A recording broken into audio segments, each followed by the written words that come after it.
Greetings, traveler. You've arrived at a place where time slows down, and the worries of the day begin to fade. Here, we gather to listen to history told not in haste, but in a gentle rhythm meant to calm the mind.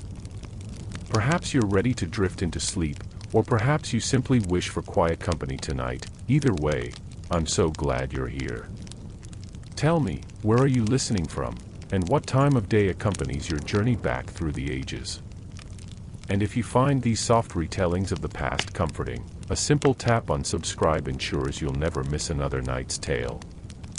Now, breathe deeply, rest easily, and let us step into the stories waiting just beyond the veil of memory. Close your eyes and let yourself drift back through the mist of time, to a world where the line between dream and reality was as thin as morning fog over medieval streets. Tonight, we journey together into the shadowed corners of the 14th century, to walk beside figures whose very appearance inspired terror and fascination in equal measure. We speak tonight of the plague doctors, those mysterious physicians who donned their distinctive beaked masks and ventured into the heart of humanity's darkest hour, when the Black Death swept across Europe like a scythe through summer wheat. Picture, if you will, a narrow street in 14th century France, cobblestones still damp from morning rain, the air heavy with the smell of smoke from countless hearth fires. The sun has barely risen, casting long shadows between buildings that lean toward each other like tired old friends, their upper stories nearly touching across the street. Into this gray dawn walks a figure that seems to have stepped from the realm of nightmares. A tall form wrapped in a long coat of waxed leather that gleams darkly in the dim light, and upon its shoulders, a head that is not quite human, with a long curved beak like some enormous carrion bird and eyes of glass that catch the morning light with an eerie, lifeless gleam. This is the plague doctor, and his appearance alone was enough to make healthy men cross themselves and mothers pull their children close. But before we understand the terror that this figure inspired, we must first journey back to understand the world that created him, the disease that necessitated his existence, and the peculiar marriage of medicine and mysticism that defined his practice. The story of the plague doctor cannot be told without first understanding the plague itself, that ancient enemy of humanity that has haunted our species since before recorded history began. The disease that would come to be known as the Black Death had visited human civilizations many times before the great pandemic of the 14th century, each visitation leaving scars on the collective memory of those who survived.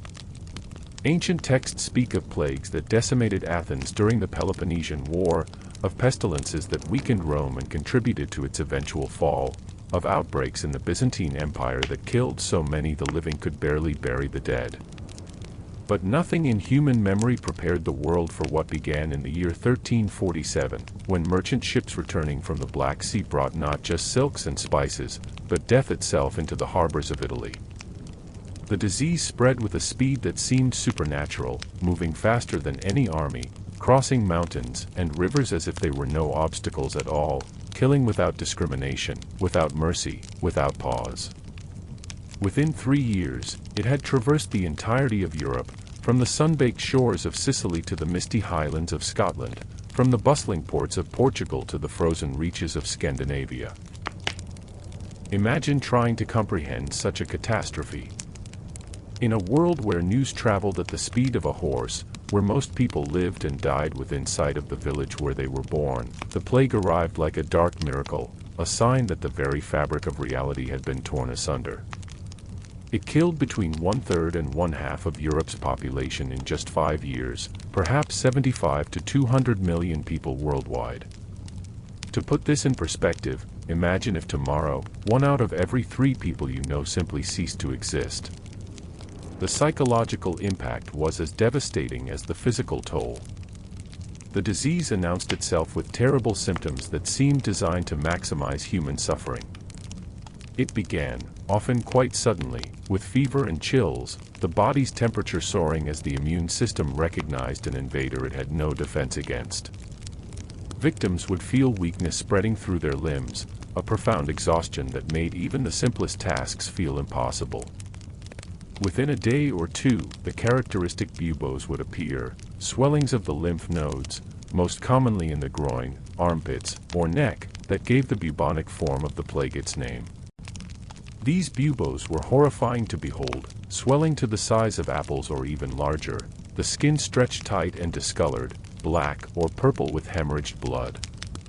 The pain was excruciating, as if hot coals had been pressed into the flesh.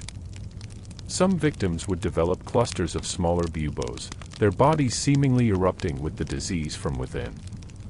The buboes would sometimes burst, releasing foul-smelling pus, and while this occasionally brought some relief and even increased the chance of survival, more often it simply added to the victim's agony. But the bubonic form, terrible as it was not the worst that the plague had to offer. Some victims developed the pneumonic form, where the disease infected the lungs directly. These unfortunate souls would cough up blood, their breath coming in ragged gasps, drowning slowly in their own bodily fluids. This form was even more deadly than the bubonic, killing within days or even hours of the first symptoms, and far more contagious, spread through the very air on droplets of infected sputum. Most terrible of all was the septicemic form, where the bacteria entered the bloodstream directly. Victims of this variant would develop widespread hemorrhaging beneath the skin, turning black as blood pooled and clotted in their extremities, hence the name Black Death. These victims often died before buboes even had time to form, sometimes within hours of their first symptoms, their bodies overwhelmed by bacterial toxins and internal bleeding. The speed of death was perhaps the most psychologically devastating aspect of the disease. A person could wake feeling perfectly healthy and be dead before sunset. Parents watched helplessly as their children burned with fever and screamed in agony. Children found themselves orphaned overnight, entire families wiped out in the span of a week. The social bonds that held communities together began to fray and then to snap entirely as fear overwhelmed human compassion. Stories from contemporary chroniclers paint a picture of civilization itself beginning to collapse under the weight of death. Giovanni Boccaccio, writing in Florence during the height of the plague, described how the sick were abandoned by their families, left to die alone because even parents feared to approach their stricken children. The dead lay in the streets, sometimes for days, because there were not enough living to bury them, and those who remained were too terrified to touch the corpses. Great pits were dug outside city walls, and bodies were thrown in by the hundreds, layered like cordwood, covered with a thin layer of earth, then more bodies added until the pits overflowed. The church, which in medieval Europe was the center of social life and the primary source of comfort in times of trouble, found itself overwhelmed and helpless. Priests died in staggering numbers, having exposed themselves to the disease while administering last rites to the dying. Entire monasteries were wiped out, their accumulated knowledge and careful chronicles ending abruptly mid-sentence as the scribes themselves succumbed. Prayer seemed useless against this enemy, and when prayer failed, faith itself began to crumble. It was into this apocalyptic landscape that the figure of the plague doctor emerged, born from desperation and necessity in equal measure. Cities and towns, watching their populations decimated, their economies collapsing, their very existence threatened, realized they needed someone, anyone, who would venture into infected homes, who would touch the sick, who would attempt to provide some treatment, however ineffective. But who could be persuaded to take on such a role, one that seemed tantamount to volunteering for death? The solution varied from place to place, but certain patterns emerged. In some cities, established physicians flatly refused to treat plague victims, either fleeing to the countryside or simply barricading themselves in their homes. This left municipal authorities scrambling to find anyone with even rudimentary medical knowledge who would take on the task. They offered extraordinary incentives, huge salaries, far beyond what a physician could normally hope to earn, exemption from taxes, guaranteed care for the doctor's family should he die, sometimes even titles and land grants. But even with these incentives, established physicians with successful practices were rarely willing to take the risk. Instead, the role of plague doctor often fell to younger physicians just starting their careers, men who had little to lose and everything to gain from such a lucrative position. Some were medical students who had not yet completed their training. Others were not physicians at all in the modern sense, but rather barber surgeons, apothecaries, or even individuals with no medical training whatsoever who simply needed the money desperately enough to risk their lives. This meant that the quality of plague doctors varied tremendously. Some were genuinely skilled physicians who took their duty seriously and applied the best medical knowledge available at the time. Others were charlatans and opportunists, using the desperate situation to enrich themselves while providing little or no actual care. Still others were simply men doing their best in an impossible situation, applying treatments they knew were probably useless but hoping against hope that something, anything, might help. The most famous aspect of the plague doctor's appearance, the one that has echoed through history and captured our imagination even today, was the costume they wore, particularly that distinctive beaked mask that made them look like enormous birds of prey. This costume did not emerge immediately with the first outbreaks of the plague but developed over time as physicians and city authorities grappled with understanding how the disease spread and how to protect those who treated it. The costume as we know it today was largely standardized by Charles de Lorme, physician to the Medici family, around 1619, during a later outbreak of plague in Paris. But the underlying principles and earlier versions of protective clothing had been developing since the first great pandemic. Let us examine each piece of this remarkable costume and understand both its practical purpose and the strange logic behind its design. The long coat, made of waxed or oiled leather or canvas, extended from the neck to the ankles, covering the physician's body completely. This heavy coat served multiple purposes. First, it created a barrier between the physician and the plague-infected environment. The waxed surface was believed to prevent plague miasmas, the poisonous airs that medieval medicine believed caused disease, from penetrating to the skin. The coating also made the garment relatively easy to clean or at least to wipe down, and it was somewhat resistant to the various bodily fluids the doctor would inevitably encounter. The coat was typically black or dark brown, partly because these colors didn't show stains as readily, but also because they conveyed appropriate gravity for the grim work. A plague doctor in bright colors would have seemed grotesque, disrespectful of the suffering they witnessed. The somber tones matched the somber work, and they also had a psychological effect. They marked the doctor as a figure of authority, of official sanction, someone who should be allowed to move freely even when cities were under quarantine. Beneath the coat, the doctor wore a shirt of waxed cloth tucked into pants, creating as few gaps as possible where disease could enter. Gloves of thick leather covered the hands, and these were often also treated with oils or waxes. The gloves extended well up the forearm, overlapping with the coat sleeves to eliminate any exposed skin. Many plague doctors would also smear their gloves with substances believed to ward off plague, camphor, vinegar, or strong-smelling herbs. The doctor wore boots of thick leather, also treated with wax or oil, rising to the knee or even higher. These were not the supple boots of a gentleman but heavy, practical footwear designed to protect the feet and legs while walking through streets that might be awash with filth, refuse, and the fluids of disease. The boots could be scrubbed relatively clean at the end of each day, though many plague doctors would burn their clothing periodically, believing it had become too contaminated to save. But it was the mask that truly defined the plague doctor's appearance, transforming the physician into something that seemed barely human. The mask was made of leather, shaped to fit over the entire head, with glass portals for the eyes and a long, curved beak that extended sometimes 6 to 8 inches from the face. The eye holes were fitted with glass or crystal lenses, sometimes colored red or clear, meant to protect the eyes from evil airs while still allowing the doctor to see well enough to examine patients and navigate infected homes. The beak, that extraordinary, unsettling beak, served what was thought to be a vital medical purpose. According to the miasma theory of disease that dominated medical thinking in medieval and early modern Europe, plague was caused by corrupt air, by foul-smelling vapors that arose from rotting organic matter, stagnant water, and the unburied dead. The disease was thought to spread through these poisonous exhalations, entering the body primarily through the nose and mouth. The beak was designed as a kind of primitive gas mask, a chamber that would purify the air before it reached the doctor's nose.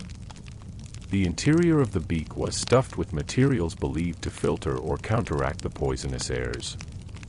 Different plague doctors had their own preferred recipes, but common ingredients included dried flowers, particularly roses, which were thought to be purifying, along with herbs like mint, camphor, cloves, and laudanum. Some added aromatic substances like amber or storax, resins that produce strong, pleasant scents. Vinegar-soaked sponges were often included, as vinegar was considered a powerful disinfectant. Some doctors even added crushed pearls or gold dust, believing these precious substances had mystical protective properties. The result was that when a plague doctor breathed, the air passing through this botanical cocktail would supposedly be cleansed of pestilential vapors, reaching the lungs pure and safe. Whether this actually provided any protection is debatable. It certainly did nothing against the actual bacterial cause of plague, which was spread by fleas and through pneumonic droplets, not by bad air. However, the aromatic ingredients might have served as a primitive form of aromatherapy, helping the doctor endure the truly horrific smells they would encounter, the stench of gangrenous buboes, of bodies in various states of decay, of buildings where dozens had died and waste had accumulated untended. The mask sealed relatively tightly around the head and face, with straps of leather to hold it in place. Some versions had a wide-brimmed hat attached or worn over it, providing additional protection from sun and rain and making the doctor's profile even more distinctive.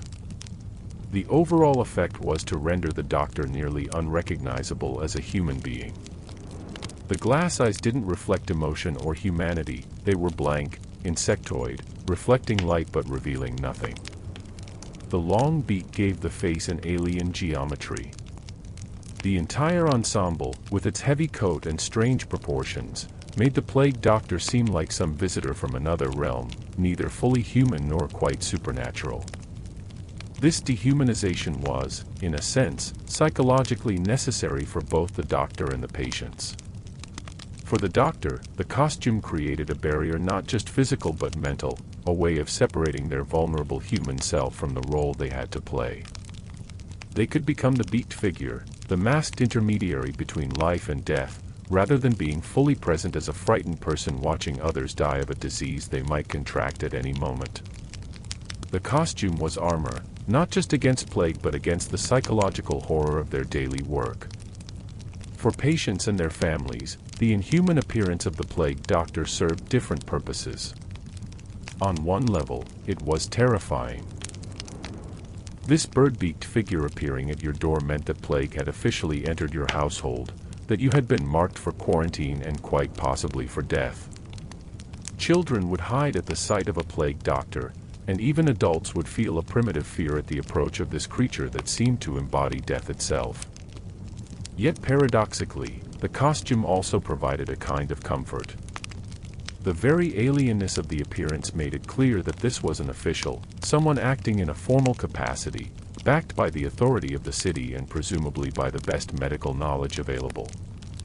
In a time when everything was falling apart, when social norms were collapsing and neighbors were abandoning neighbors, the plague doctor represented a continuation of order, an assertion that someone was still trying to maintain civilization and provide care. The costume marked the wearer as someone who had chosen to enter hell, who had volunteered to walk among the dying when almost everyone else had fled. The daily routine of a plague doctor was grueling, dangerous, and psychologically devastating. They would rise early, often before dawn, and go through an elaborate preparation ritual. First, they would examine their own body carefully for any signs of plague, fever, weakness, swollen lymph nodes. Finding none, they would begin the process of donning their protective costume, a procedure that could take significant time to complete properly. Every strap had to be secure, every gap eliminated. They might say prayers or perform small rituals for protection, wear amulets, or carry charms, do whatever small things gave them courage to face the day ahead. Once dressed, the plague doctor would gather their equipment. They carried a wooden stick or cane, typically about 3 to 4 feet long. This served multiple purposes, all related to maintaining distance from patients. They would use it to point at areas they wanted examined, to lift clothing to check for buboes, to guide patients into different positions for examination, even to fend off desperate family members who might try to grab at them begging for help. The stick allowed them to conduct much of their examination without actually touching the patient, reducing the perceived risk of contagion. They also carried surgical tools, knives, lancets, and saws, for the various procedures they might need to perform. These were typically simple tools, nothing like the sophisticated surgical instruments we have today. A set of bleeding lancets for opening veins, a sharp knife for lancing buboes, perhaps a saw for amputation if gangrene had set into an extremity.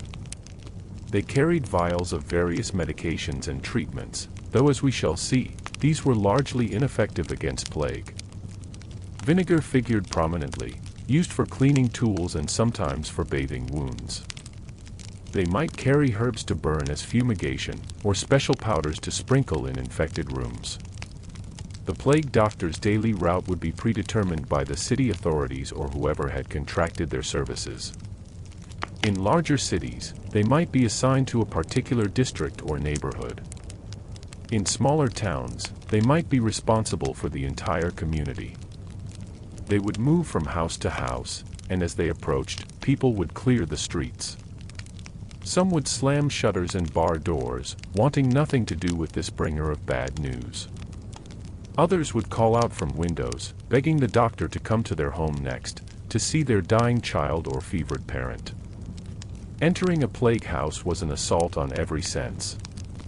The smell hit first, even through the aromatic filling of the beak mask, a thick, sweet, rotten smell of disease, of unwashed bodies, of waste that had not been properly disposed of, sometimes of death itself if corpses had been left unburied. The visual scene was often equally horrific. Patients would lie on straw pallets or rough beds, their faces flushed with fever or pale and sweating, bodies contorted with pain. Buboes would be visible as grotesque swellings, some having burst and leaked pus and blood, others still intact but clearly causing agony. The plague doctor would move through the scene with as much clinical detachment as they could muster, examining each patient systematically. They would check for fever by placing the back of their gloved hand against foreheads, though the thick leather made this assessment crude at best. They would use their stick to indicate where family members should help position the patient, to expose buboes for examination. They would look at the color of the buboes, their size, whether they had suppurated. They would check for signs of pneumonic plague, blood in the sputum, difficulty breathing, the characteristic death rattle of fluid-filled lungs. They would assess whether septicemic plague had set in, looking for the blackened extremities that gave the disease its name. The treatments they could offer were tragically limited and based on medical theories that bore little relation to the actual cause and nature of the disease. Medieval and early modern medicine was still largely based on the ancient theory of the four humors: blood, phlegm, yellow bile, and black bile. Health was thought to result from these humors being in proper balance, while disease indicated an imbalance. Different diseases were associated with excesses of different humors, and treatments aimed to restore balance by removing the excess humor or adding more of a deficient one. Plague was generally thought to be caused by an excess of corrupted blood and black bile, so many treatments focused on removing these. Bloodletting was one of the most common procedures. The plague doctor would open a vein, typically in the arm, and allow blood to flow out into a bowl, sometimes removing several pints until the patient grew weak and pale. The theory was that this would remove the corrupted blood and help restore humoral balance. In reality, it weakened already compromised patients, reducing their ability to fight the infection and likely hastening death in many cases. Lancing the buboes was another standard treatment, and one that was at least somewhat logical even by modern standards. The buboes were essentially lymph nodes swollen with bacteria and white blood cells, and they could grow so large and painful that they restricted movement or even breathing if they appeared on the neck. Cutting them open to drain the pus would relieve some of the pressure and pain, and in rare cases might have actually improved survival odds by reducing the bacterial load in that localized area. However, the procedure was performed without anesthesia, antiseptics, or any real understanding of sterile technique. The plague doctor would position the patient, usually having family members hold them down, then use a sharp knife to cut into the bubo. The pain was excruciating, and patients would scream and struggle. The released pus would gush out, thick and foul-smelling, often mixed with blood. The doctor would press on the bubo to drain it as completely as possible, causing further agony. The wound would then be treated with various substances thought to promote healing or ward off further corruption: hot oils, caustic chemicals like sulfuric acid, or poultices made from herbs, animal fat, and sometimes more exotic ingredients like crushed emeralds or unicorn horn, if the family could afford such luxuries. Other treatments reflected the strange intersection of medicine, alchemy, and superstition that characterized plague-era healthcare. Some doctors would prepare theriac, an ancient cure-all that supposedly contained dozens of ingredients including opium, viper flesh, and various herbs. It probably provided some pain relief due to the opium, but nothing more. Patients might be given mercury to drink, a treatment that was actively poisonous and likely killed some people who might otherwise have survived. They might be subjected to fumigation, with the doctor burning strong-smelling substances in the sick room, filling it with acrid smoke that was supposed to drive out pestilential airs. Leeches were sometimes applied to draw out what was thought to be corrupted blood, though this merely compounded the blood loss from deliberate bleeding. Hot stones or heated irons might be applied near buboes, the theory being that heat would draw out the poison. Patients would be made to sit in baths of vinegar, or subjected to wild swings in temperature, hot baths followed by cold, the sudden change meant to shock the humors back into balance. They might be given purgatives to induce violent diarrhea, or emetics to cause vomiting, both aimed at expelling the imagined corrupting substances from the body. Some treatments bordered on the bizarre, reflecting the desperate magical thinking that plague induced. Patients might be told to sit in sewers, breathing the foul air, under the theory that fighting poison with poison would somehow cure them. They might be wrapped in sheets that had been worn by plague victims who survived, a primitive form of inoculation theory. Pigeons or chickens would be cut open and applied to buboes while still alive, the belief being that healthy animals would somehow draw the plague poison out of human bodies. Amulets, charms, and prayers were prescribed alongside physical treatments, with doctors acknowledging that their medical knowledge might need supernatural assistance. Throughout all of this, the plague doctor had to maintain their composure, had to project confidence even when they felt none, had to offer hope even as they watched patient after patient die regardless of treatment. They had to steel themselves against the screams of pain when they lanced buboes or opened veins. They had to ignore the desperate pleas of family members begging for some miracle cure. They had to step over bodies to reach patients who were still alive. They had to make terrible decisions about who might benefit from treatment and who was already too far gone to bother with, essentially performing battlefield triage in civilian homes. The psychological toll of this work is difficult to fully comprehend from our modern perspective. Imagine beginning each day knowing there is a very real chance it will be your last. Imagine watching dozens, then hundreds, then thousands of people die, often people you knew, people from your own community. Imagine the guilt of being healthy when so many around you are dying, the survivor's guilt that must have plagued anyone who lived through the pandemic. Imagine the moral compromises. Did you risk your life trying to help someone who would almost certainly die anyway, or did you conserve your energy and risk for those with better chances? Some plague doctors broke under the strain. There are records of doctors who fled their posts, sometimes after only days on the job, unable to face the horror any longer despite the legal and financial penalties they would suffer. Others turned to alcohol or other substances to numb themselves to what they witnessed. Some became callous, treating patients as corpses who simply hadn't stopped moving yet, their humanity stripped away by constant exposure to death. A few apparently went mad, their minds unable to process the scale of suffering they saw. But many, remarkably, persevered. They rose day after day, donned their beaked masks, and walked into hell. They held the hands of dying children when parents were too afraid to do so. They offered what comfort they could, even when they knew their treatments were useless. They recorded deaths for official records, ensuring that these lives would at least be counted, would leave some trace of their existence. They advised city authorities on quarantine measures and public health policies. They served as intermediaries between the healthy and the sick, the living and the dead, maintaining some thread of social cohesion when everything else was falling apart. The plague doctor's work extended beyond treating individual patients. They served important public health functions that, while based on incorrect medical theory, sometimes accidentally provided real benefits. They were responsible for identifying plague cases and reporting them to authorities, allowing for the implementation of quarantine measures. When they diagnosed plague in a household, that house would be marked, sometimes with a painted cross on the door, sometimes with a flag or bundle of straw hung outside, warning others to stay away.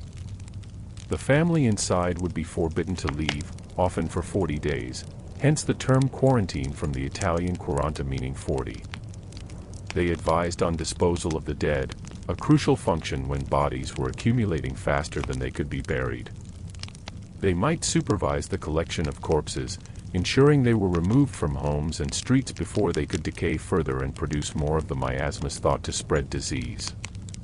They would recommend which buildings needed to be fumigated or even burned, which wells or water sources should be sealed because they had become contaminated. They compiled statistics on plague deaths, creating the first real epidemiological data. These death records are valuable historical documents even today, allowing modern researchers to track the spread and impact of plague outbreaks. The doctors would note the age, sex, and sometimes occupation of victims, the nature of their symptoms, how long they survived after showing first signs of disease. This data helped authorities understand which areas were hardest hit and allocate resources accordingly. Plague doctors also served legal functions. They would certify deaths, necessary for settling estates and property transfers. They would testify about whether someone had died of plague or from other causes, important for determining whether property needed to be quarantined or could be transferred immediately to heirs. They would verify whether quarantine measures had been followed, potentially bringing legal action against those who violated quarantine and risked spreading disease further. In larger cities, particularly in Italy, which was repeatedly hit by plague outbreaks, the role of plague doctor became somewhat professionalized and regulated. Venice, which faced numerous plague epidemics due to its position as a major trading port, developed perhaps the most sophisticated system. The city would contract with physicians specifically for plague duty, negotiating detailed contracts that specified their duties, compensation, and the support they would receive. These contracts are fascinating historical documents. They would specify the doctor's daily wage, often quite generous, the equivalent of several years' income for a skilled craftsman might be offered for a single season of plague work. They would detail what equipment the city would provide, the protective costume, tools, medications. They would specify that the doctor's family would be supported if he died in service, and that he would be exempt from certain taxes and legal obligations. Some contracts even included signing bonuses, paid up front before the doctor began work, a recognition that they might not survive long enough to collect regular wages. The contracts also specified strict requirements. The doctor was forbidden to flee the city once plague service began, on pain of death or permanent exile and confiscation of all property. They had to be available day and night, going wherever the health board directed them. They were required to maintain detailed records and report regularly to authorities. They could not refuse to see patients based on their inability to pay. plague doctoring was understood to be a public service, not a private medical practice. Interestingly, these contracts sometimes included clauses we might consider quite dark by modern standards. The doctor would typically be given some rights to the property of plague victims who died without heirs, a grim compensation for their dangerous work. They might be allowed to keep valuable clothing or jewelry from the dead, or claim furniture and household goods from houses where entire families had perished. This created perverse incentives, and there were occasional accusations that some plague doctors hastened patients' deaths or provided inadequate care to those who might bequeath property to them. The relationship between plague doctors and the communities they served was complex and often fraught with tension.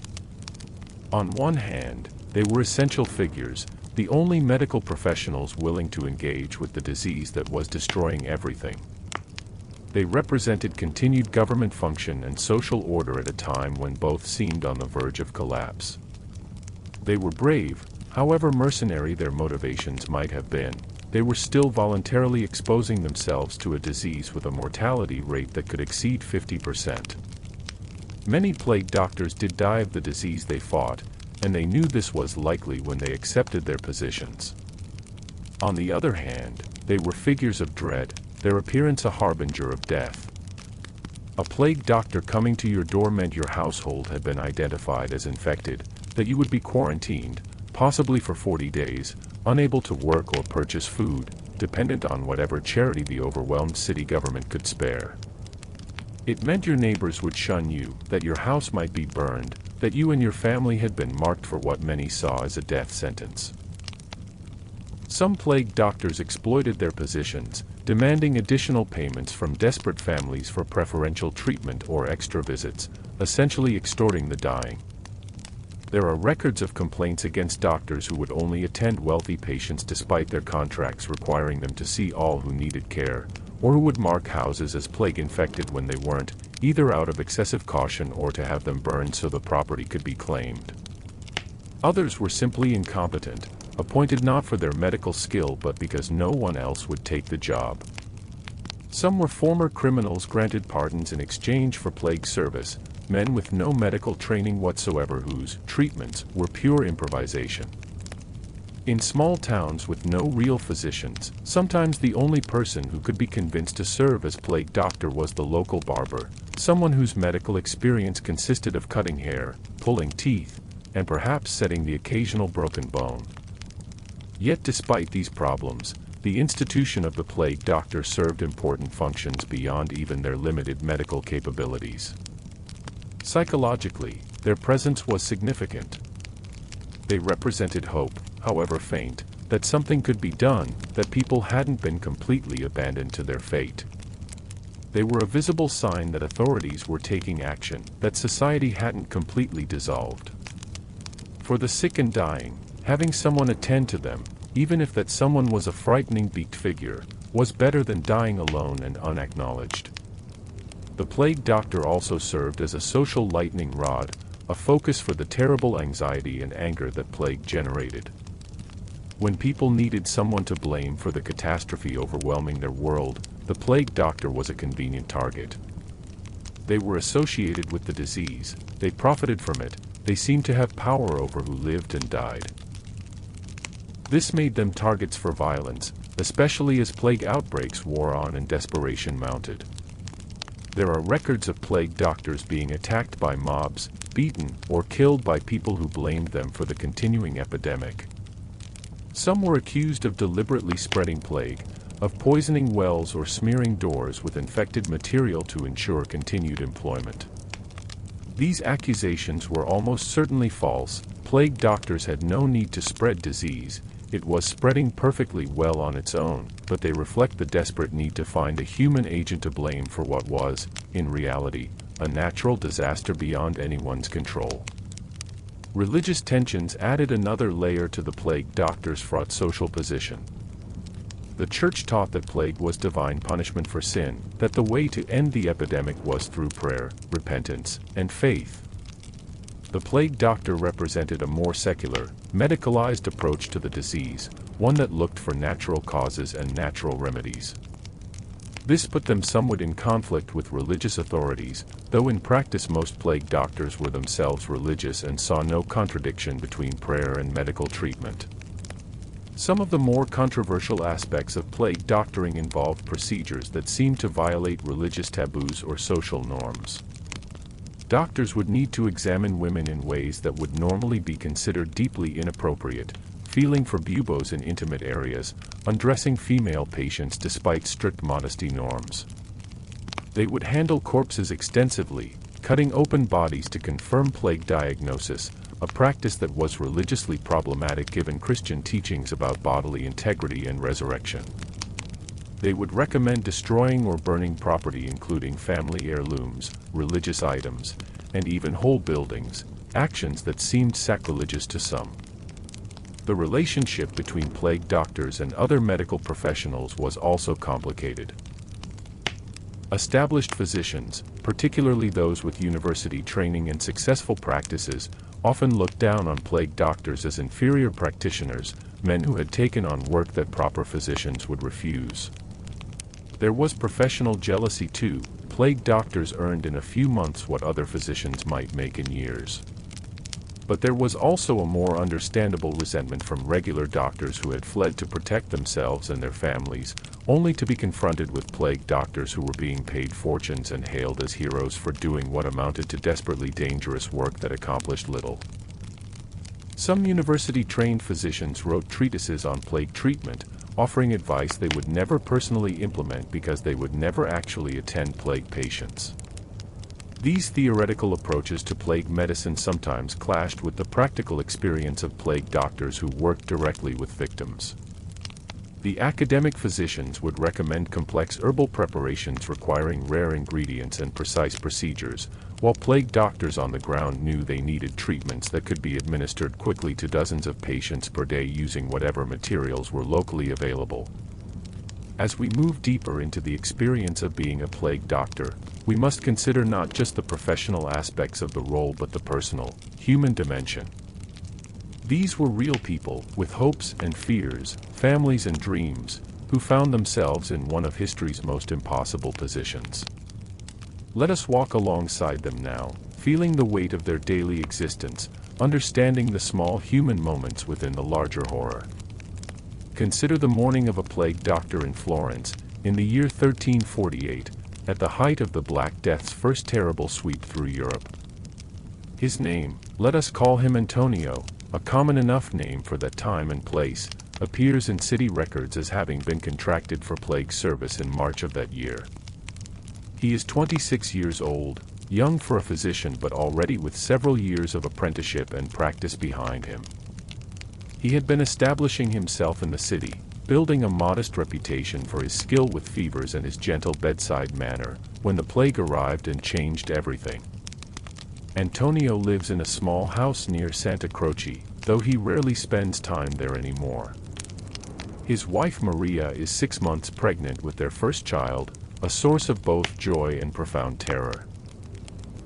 Every morning before he leaves, he holds her close, breathing in the scent of her hair, feeling the swell of their unborn child against his body, and wondering if this will be the last time. She begs him each day not to go, tears streaming down her face, but they both know he must. The money he earns as a plague doctor is keeping them fed while his normal practice has evaporated. Who would call for a physician for ordinary ailments when plague stalks the streets? But it is more than money. Antonio feels called to this work in a way he struggles to articulate even to himself. He took an oath when he completed his training, swearing to serve the sick and suffering. How can he claim to be a physician if he flees at the first sign of real danger? How can he live with himself if he abandons his city in its greatest need? Yet how can he justify risking leaving his wife a widow and their child fatherless before it even draws breath? These questions have no good answers, so each morning he simply rises, kisses Maria one more time, and goes through the ritual of preparation. He examines his body carefully, running his hands over his neck and under his arms, checking for any swelling, any heat that might indicate fever. Finding nothing, he says a prayer to Saint Sebastian, patron saint of plague victims, and begins donning his protective gear. The costume is heavy and hot, even in early morning. The leather coat weighs perhaps 20 pounds, and once it is fully laced and sealed, movement becomes awkward and restricted. His gloves are thick enough that he can barely feel anything through them. He has to learn to gauge pressure and temperature through these layers of protective leather, a skill that does not come naturally. The boots are stiff, making each step a deliberate effort. And then there is the mask. The mask is the worst part, not because it is uncomfortable, though it is, but because of what it represents. When Antonio puts on the mask, sealing it tight around his head, inserting the glass eyepieces, breathing in the cloying scent of the dried flowers and herbs stuffed in the beak, he ceases to be Antonio. He becomes the plague doctor, that impersonal figure of death and fear. The transformation is necessary. He could not do what he must do as himself, could not maintain the emotional distance required to function. But each time he dons the mask, he feels a little piece of his humanity stripped away. His first stop this particular morning is a house he knows well. The Della Robbia family had been neighbors when he was a child. Signor Della Robbia had given Antonio his first anatomy lesson, showing him how to properly butcher a pig and pointing out how similar the internal organs were to those of humans. His daughter Caterina had been Antonio's first love, or what passes for love when one is 12 years old. Now Antonio climbs the stairs to their third-floor apartment, his wooden cane tapping on the stone steps, and prepares to enter. The smell hits him even before he opens the door. 3 days ago, when he was last here, only Signor Della Robbia was sick. Now the stench tells him that at least one person has died, probably more. He pushes the door open with his cane, keeping his distance, and surveys the scene. Signor Della Robbia lies dead on his bed, his body already beginning to bloat, his face blackened by the septicemic form of plague.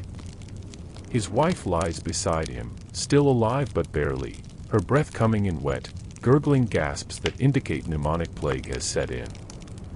She will be dead within hours. In the corner, Caterina huddles with her 2 young children, a boy of 7 and a girl of 5.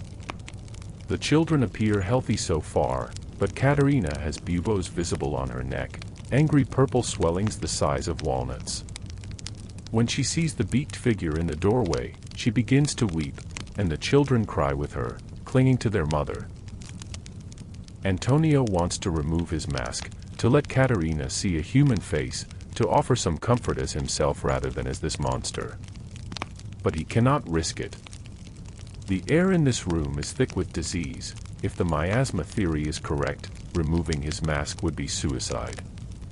And if the disease spread some other way, as he increasingly suspects it might despite what all the medical texts say, then being in this enclosed space with active cases is dangerous enough even with protection. He approaches Caterina, using his cane to guide her children away from her. They protest, screaming for their mama, but he is firm. If they have not yet contracted the disease, distance might save them. He examines Caterina's buboes carefully, probing them gently with the tip of his cane. They are hard and hot, not yet ready to be lanced.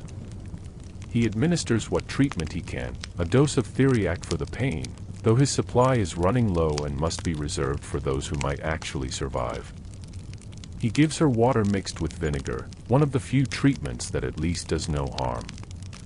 He places cool cloths on her forehead, offering what small comfort he can. Then he must make the terrible choice. Caterina is almost certainly going to die. The buboes, the fever, the speed of the disease's progression all point to a fatal outcome. The children might yet be saved if they can be removed from this infected environment. But who will take them? Their entire family is dead or dying. The city's orphanages are overflowing, children dying in hallways faster than they can be processed. And making arrangements for them will take time he does not have. There are dozens more homes he must visit today. In the end, Antonio does what he has learned to do. He notes the situation in his record book, marks the address for body collection, and moves on. He will send word to the orphanage authorities, and perhaps they will come for the children, and perhaps the children will live long enough to be collected. It is the best he can do, and it is nowhere near enough, and he will lie awake tonight seeing Katerina's pleading eyes and hearing those children's screams. The day continues in this vein. House after house, each with its own tragedy, each with impossible choices. A mother begging him to save her infant, the baby clearly dying, nothing he can do except watch. An old man dying alone, his family having fled the city, asking Antonio to hear his confession because no priest will come. Antonio is no priest, but he listens anyway, holding the old man's hand with his gloved fingers as life ebbs away, offering what comfort he can even knowing it is not the absolution the dying man seeks. A household where everyone is already dead, for bodies in various stages of decay, and he must search through them to verify death and mark the house for fumigation. The physical revulsion of this task never becomes easier, no matter how many times he performs it. The way flesh feels when it has been dead for days, the sounds and movements as internal gases shift and escape, the knowledge that each of these bodies was recently a person with thoughts and feelings and now is just rotting meat, it assaults his senses and his spirit in equal measure. There are moments of small grace among the horror. A household where the father is sick but the mother and children remain healthy, and Antonio is able to arrange for the family to be moved to separate quarters, the father quarantined while the others are monitored in isolation. If they remain symptom-free for 40 days, they might survive, might rebuild their lives. These small victories are what keep him going, the rare occasions when his intervention might actually make a difference. He visits a young man, a merchant's apprentice, who shows the first signs of buboes. Antonio lances them early, draining the pus before the infection can spread further. The procedure is agonizing, the young man screams and passes out from the pain. But this aggressive early treatment sometimes helps. 3 days later, Antonio returns to find the young man fever-free and healing, one of the perhaps 10 or 20% who survive the disease. These survivors give him hope that his work is not entirely futile, that occasionally, somehow, people do recover. But for every survivor, there are 5 or 10 who die despite everything he tries.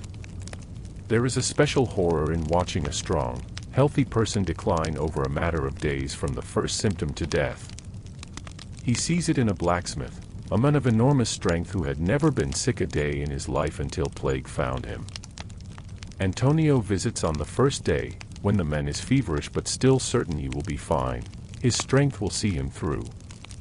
The second day, when the buboes appear and the pain begins, the certainty is replaced by worry. The third day, when the fever spikes and delirium sets in, worry becomes terror. The fourth day, when septicemia darkens his extremities and organ failure begins, terror gives way to a sort of resigned exhaustion. The fifth day, death comes almost as a mercy. Each death diminishes Antonio a little more. He tries to maintain professional distance, to see patients as cases rather than people, but it is impossible. He knew many of these people before the plague. They are his neighbors, his former classmates, the shopkeepers he bought from, the children who played in his street. Even those he did not know before are humanized by their suffering, a mother's last words asking him to protect her children, a young couple holding hands as they die together, an old woman who jokes even as the life drains from her, maintaining her dignity until the very end.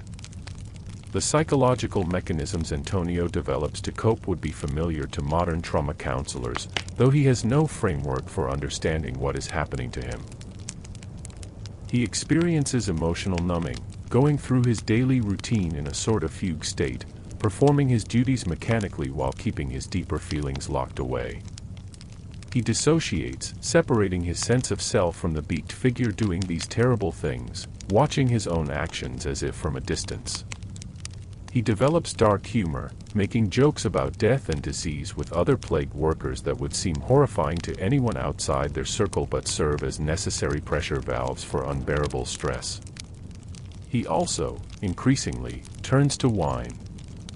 Each night when he returns home, After the elaborate ritual of removing and cleaning his protective gear, after scrubbing his hands and face with harsh soap, after burning incense throughout his house to ward off any clinging miasma, he sits and drinks. Maria tries to talk to him, to share the small events of her day, the baby's movements, neighborhood gossip. He tries to respond but often finds himself staring into nothing, his mind back in the plague houses, replaying the day's horrors. The wine helps quiet those images, helps him sleep, though the dreams when they come are worse than the waking memories. The relationship between Antonio and Maria grows strained under the weight of his work. She begs him to stop, to flee the city with her before it is too late. He refuses, citing duty and the contract he signed. She accuses him of caring more about strangers than about his own family. He cannot explain to her that if he runs, if he abandons his post, he will no longer be able to live with himself. They argue, then reconcile, then argue again, the same circular conversation repeated night after night. Maria's pregnancy adds urgency to her pleas. What will happen to their child if Antonio dies? What will happen if he brings plague home with him?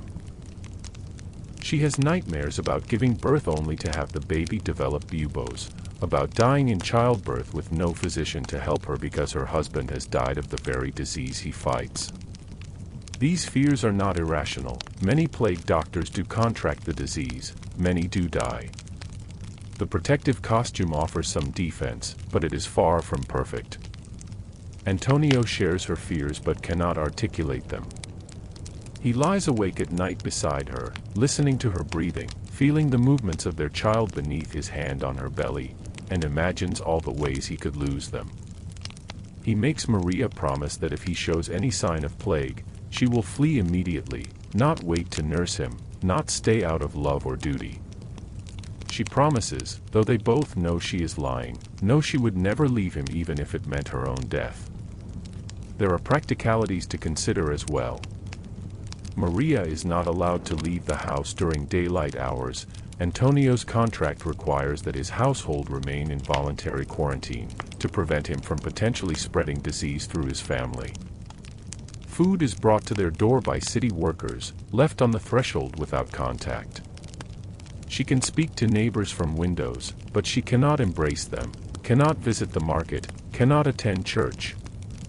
She is essentially imprisoned, her crime being married to a plague doctor, and the isolation weighs on her almost as heavily as fear does.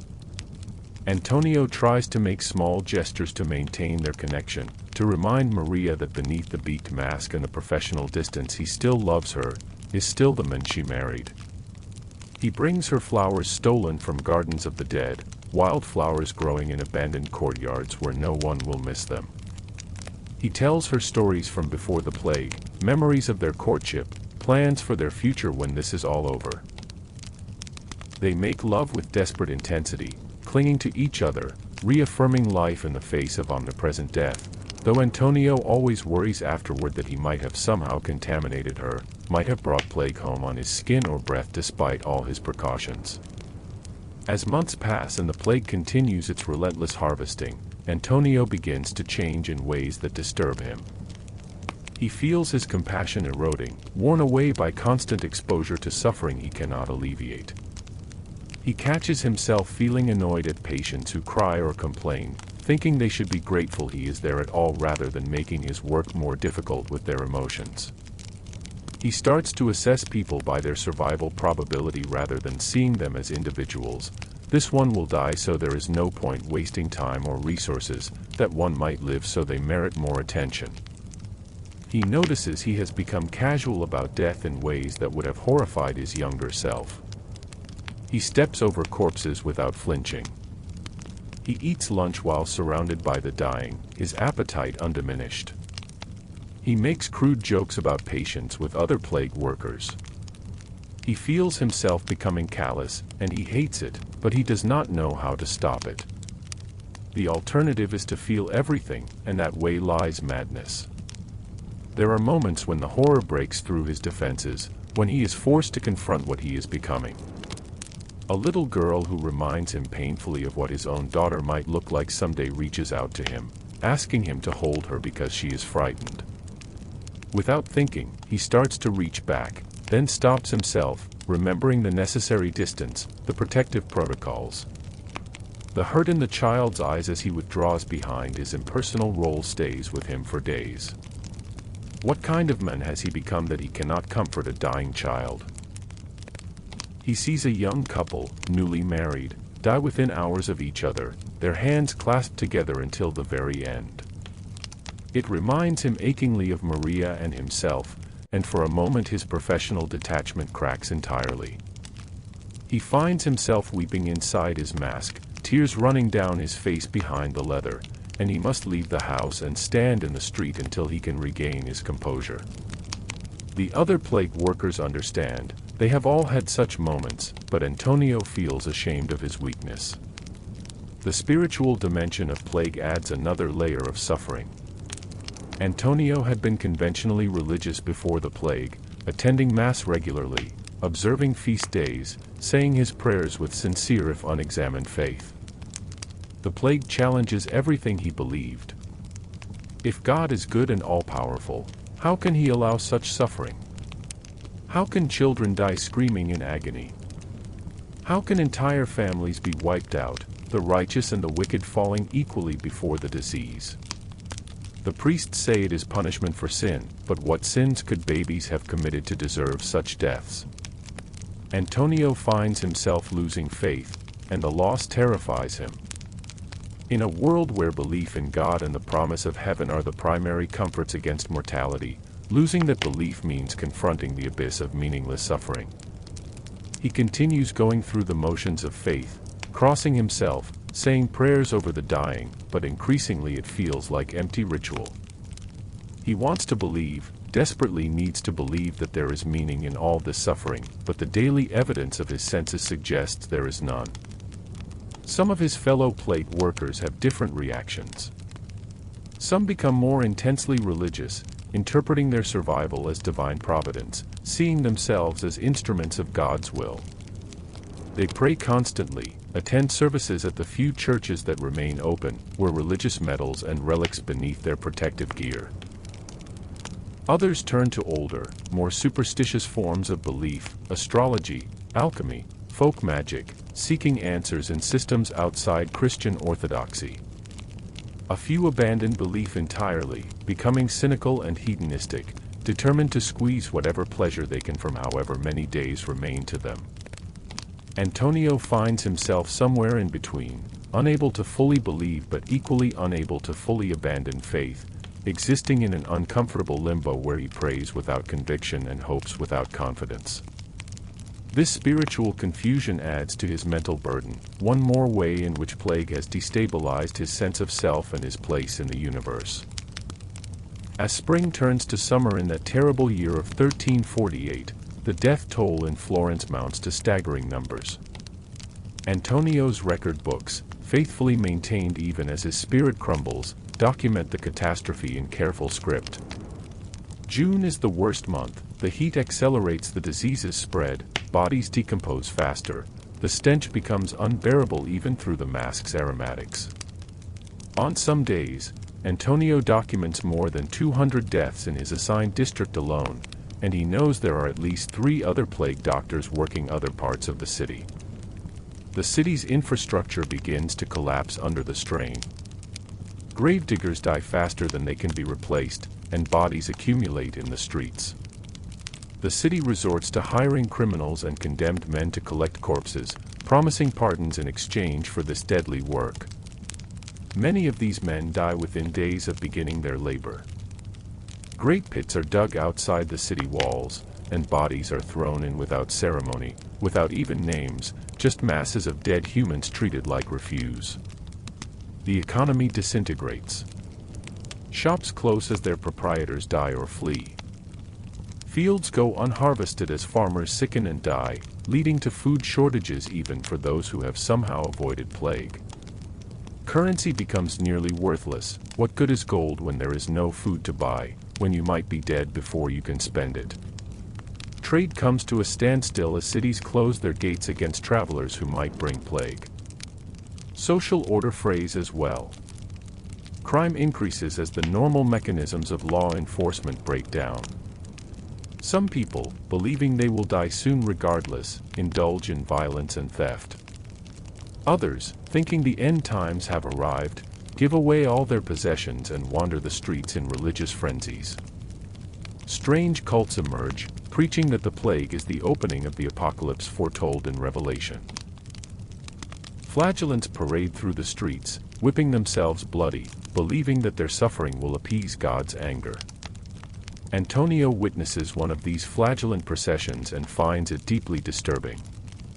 Dozens of men, naked to the waist, walking in two lines, beating themselves with leather thongs embedded with iron points until blood streams down their backs. They chant prayers and sing hymns, their voices rising in ecstatic agony.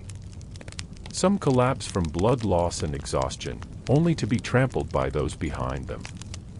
The crowd watches in a mixture of horror and fascination, some joining in, others jeering, still others simply staring in numb incomprehension at this manifestation of collective madness.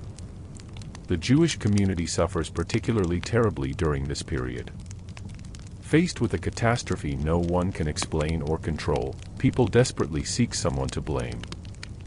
Rumors spread that Jews have poisoned wells, that they are spreading plague deliberately as part of a plot to destroy Christian Europe. Never mind that Jews are dying of plague in equal proportions to Christians, never mind that there is no evidence for these accusations. Fear and hatred need no logic. Antonio witnesses a mob attack on the Jewish quarter, sees houses burned and people beaten or killed in the streets. He tries to intervene, shouts that the plague affects everyone equally, that there is no evidence of deliberate poisoning, but his voice cannot overcome the roar of the crowd. Later, he treats Jewish plague victims in secret, hiding them from the mobs, one small act of humanity in a sea of horror. Some of his fellow plague doctors refuse to treat Jews, either from prejudice or fear of the angry crowds. Antonio does not consider himself particularly tolerant by modern standards, but the sheer injustice of blaming an already suffering minority for a natural disaster offends his sense of reason. Throughout this period of social collapse, Antonio continues his rounds. In some ways, the breakdown of normal society makes his work easier. There are fewer social niceties to observe, less pretense that anything is normal or controllable.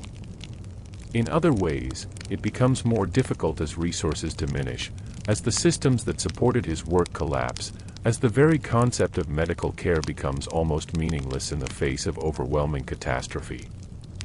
He develops a closer relationship with other plague workers, the gravediggers, body collectors, other doctors, the clergy who still venture out to give last rites.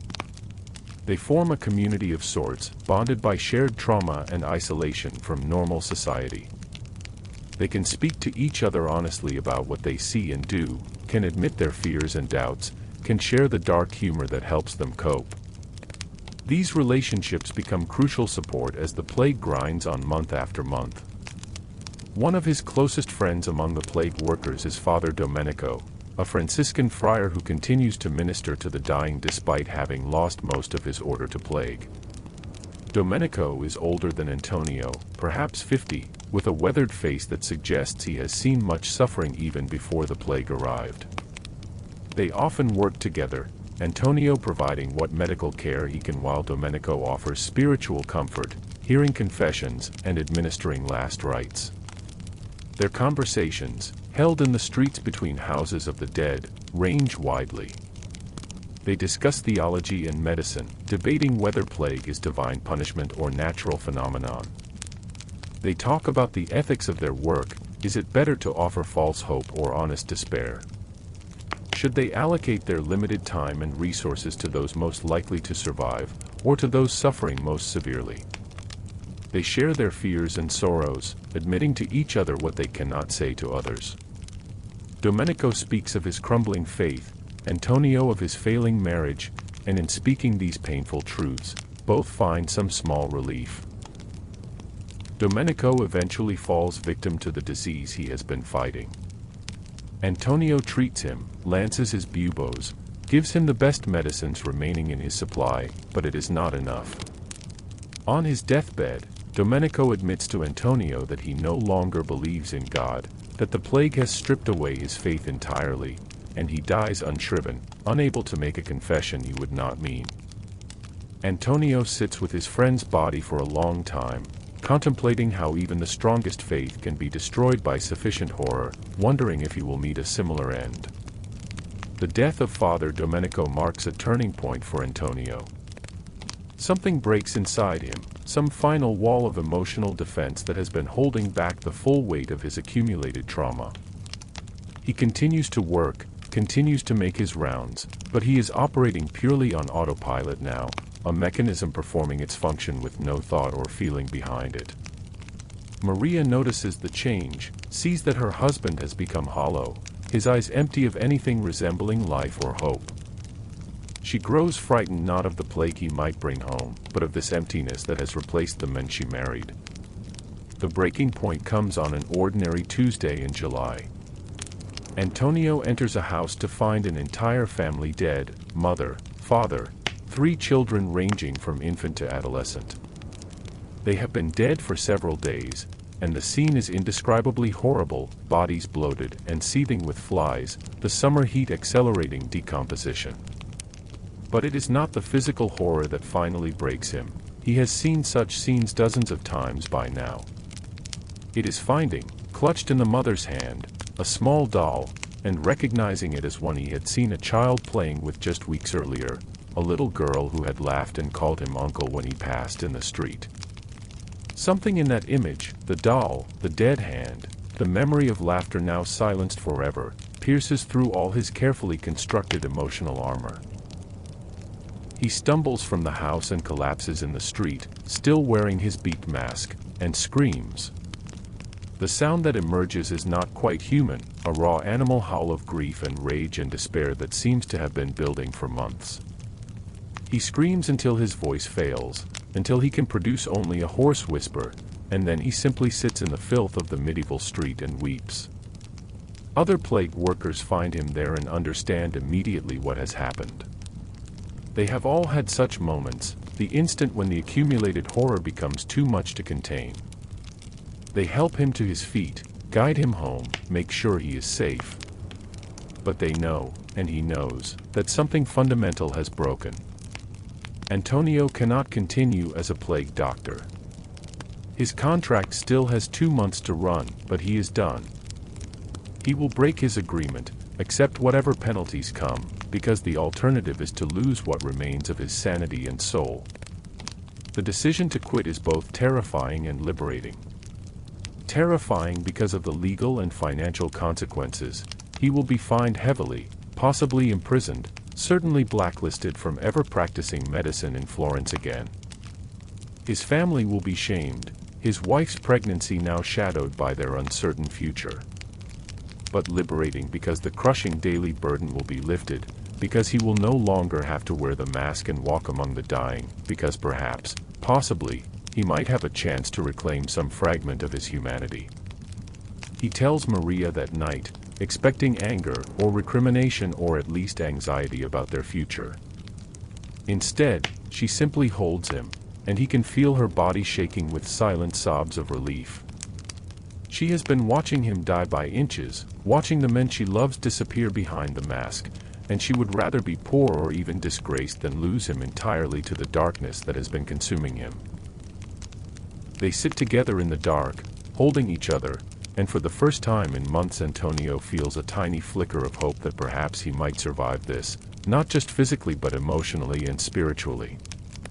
The next morning, Antonio writes his letter of resignation to the health board, explaining as best he can that he is no longer capable of fulfilling his duties, that he has reached the limits of his endurance. He expects the response to be angry, perhaps vindictive. Instead, the reply is surprisingly sympathetic. The official who writes back notes that Antonio has served longer than most plague doctors, that his records have been exemplary, that his contributions are appreciated. The fines are waived in recognition of his service, though he is barred from practicing medicine within the city for 5 years. It is more mercy than he expected, and he finds himself weeping again, this time from relief and exhaustion. The transition back to civilian life proves more difficult than Antonio anticipated. He no longer has to wear the mask, no longer has to enter houses of the dead, but the experiences do not leave him so easily. He has nightmares, vivid and recurring, where he is trapped in the plague houses, where everyone he has ever known is dying around him, where his own hands develop buboes and begin to rot. He startles at sudden noises, panics in enclosed spaces, cannot bear the smell of certain flowers that remind him of the mask's aromatics. He struggles with survivor's guilt, tormented by the knowledge that he has abandoned his post while the plague continues its devastation. Other plague doctors are still out there, still doing the work he could not bear to continue. People are still dying, still suffering, and he has chosen his own welfare over theirs. Rationally, he knows he had no choice, that he was on the verge of complete breakdown. Emotionally, he feels he has failed in his duty, betrayed the oath he took as a physician. Maria tries to help him heal, to coax him back to himself. She is patient with his nightmares and his panic, gentle with his self-recrimination. As her pregnancy advances, she focuses his attention on the future rather than the past, on the child who will soon join them, on building a new life after plague. She is 8 months pregnant now, her belly enormous, and Antonio tries to find joy and hope in the impending birth. But he is haunted by images of children dying of plague, cannot separate the anticipation of his child's arrival from the terror of potentially losing the child to disease. The birth, when it comes, is both easier and harder than Antonio feared.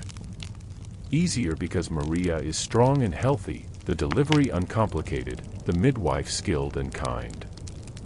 Harder because Antonio, who has seen so much death, who has handled countless bodies, who has performed medical procedures on hundreds of patients, finds himself paralyzed with fear as his wife labors.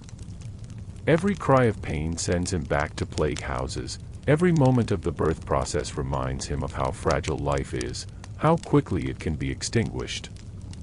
But then his daughter is born, a healthy, squalling infant with a full head of dark hair and lungs that clearly work perfectly. The midwife places the baby in his arms, and Antonio looks down at his child and feels something shift inside him. Here is life, new and perfect and full of possibility, in the midst of all the death he has witnessed.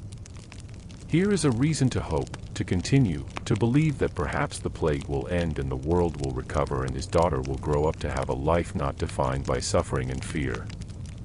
They name her Lucia, meaning light, and to Antonio she is exactly that, a small flame of hope in darkness. In the days and weeks after her birth, as he learns to be a father, he finds himself slowly beginning to heal. The nightmares continue, but they become less frequent. The guilt remains, but it grows more bearable. The memories do not fade, they never will, but he develops better ways of carrying them, of integrating them into who he is rather than letting them destroy him. Antonio's story is one of thousands, tens of thousands, perhaps hundreds of thousands of similar stories from the plague years. Each plague doctor had their own journey, their own breaking point or their own reserves of strength that let them endure. Some died of plague themselves, adding their names to the endless rolls of the dead. Some completed their contracts and moved on, scarred but surviving. Some went mad from what they witnessed and ended their own lives. Some became hardened and cruel, their compassion burned away by constant exposure to suffering. Some, like Antonio, broke but eventually healed, carrying their scars but finding ways to live with them. The plague doctors, for all their fearsome appearance and their limited medical effectiveness, served crucial roles in their societies. They were witnesses to catastrophe, their careful records preserving for history the scale and scope of the disaster. They were symbols of continued social function, proof that government and medicine had not completely abandoned the people. They were providers of comfort, even if that comfort was sometimes only their presence with the dying, acknowledgement that death would not come alone and unobserved. They were heroes, in their way, not because they succeeded in stopping the plague, they did not and could not, but because they chose to face it when flight would have been easier and safer. The Black Death eventually began to recede in Europe around 1353, though localized outbreaks would continue for centuries. The disease had killed between 75 and 200 million people worldwide, between 30 and 60% of Europe's population. Entire villages had been depopulated, vast areas of once cultivated land returned to wilderness. The social and economic systems that had defined medieval Europe were shattered, creating space for new forms of social organization that would eventually lead to the Renaissance and the modern world. The long-term effects of the plague on European society were profound and complicated. The massive death toll created labor shortages that gave surviving peasants more bargaining power with landlords, beginning the erosion of feudalism. The failure of both medical and religious authorities to effectively combat plague led to questioning of traditional sources of authority, planting seeds that would eventually flower into the Reformation and the Scientific Revolution. The disruption of traditional economic patterns created opportunities for social mobility and new forms of commerce. The trauma of the plague years left deep scars in European culture, influencing art, literature, and thought for generations. For the medical profession, the plague years were both catastrophic and transformative. The traditional medical theories, based on ancient Greek authorities like Galen and Hippocrates, had proven woefully inadequate when confronted with plague. The humoral theory, the miasma theory, all the carefully constructed explanations for disease that had guided physicians for over 1,000 years were shown to be essentially useless. Treatments based on these theories did not work. Preventive measures based on these theories did not stop the disease's spread. This failure created space for new approaches to medicine. Doctors began to rely more on direct observation and less on ancient authority. They began to question whether bleeding and purging were always appropriate treatments. They started to notice patterns, that plague seemed to spread from person to person, that it moved along trade routes, that isolation sometimes prevented infection. These observations, while still not understanding the bacterial nature of plague, began moving medicine toward more empirical, evidence-based practices. The protective costume of the plague doctor, while based on incorrect medical theory, represented an important step toward understanding the importance of barrier protection in preventing disease transmission. Although the beaked mask was supposed to filter poisonous airs rather than block bacteria and viruses, it did provide a physical barrier that might have offered some real protection. The full body coverage of the costume, the emphasis on creating a sealed environment, the attempts to disinfect with vinegar and aromatic substances, all of these prefigured modern infectious disease protocols in crude form. The role of the plague doctor also represented an important development in the professionalization and municipalization of medicine. Before the plague, medical care was largely a private transaction between physician and patient, with little governmental involvement. The plague doctors were some of the first public health officials, contracted and paid by city governments, responsible for serving entire populations rather than individual clients. They documented diseases, advised on public health measures, and helped enforce quarantines. This model of government-supported public health medicine would eventually evolve into modern health departments and epidemiological services. In the centuries following the Black Death, plague returned periodically in smaller outbreaks. Each recurrence saw plague doctors donning their beaked masks and walking among the sick. Notable outbreaks occurred in London in 1665, in Marseille in 1720, and in various other locations throughout Europe, Asia, and eventually the Americas. Each outbreak taught new lessons, refined practices, and added to the accumulated knowledge about the disease, even if true understanding of its bacterial nature would not come until the late 19th century. The Great Plague of London in 1665 provides another window into the life of plague doctors, now working with more than 3 centuries of accumulated experience in fighting the disease. By this time, the role was more established, the protective costume standardized, and quarantine procedures more sophisticated. Yet the fundamental horror remained unchanged. and the plague doctors of 17th-century London faced many of the same challenges and traumas as their 14th-century predecessors. London in 1665 was a teeming metropolis of perhaps 500,000 people, crowded into narrow streets and tightly packed buildings that were ideal conditions for plague transmission. The disease arrived in the spring, probably carried by Dutch trading ships, and by summer was raging through the poorest districts of the city. The wealthy fled to country estates, including King Charles II and his court, leaving the poor to face the epidemic with limited resources and support.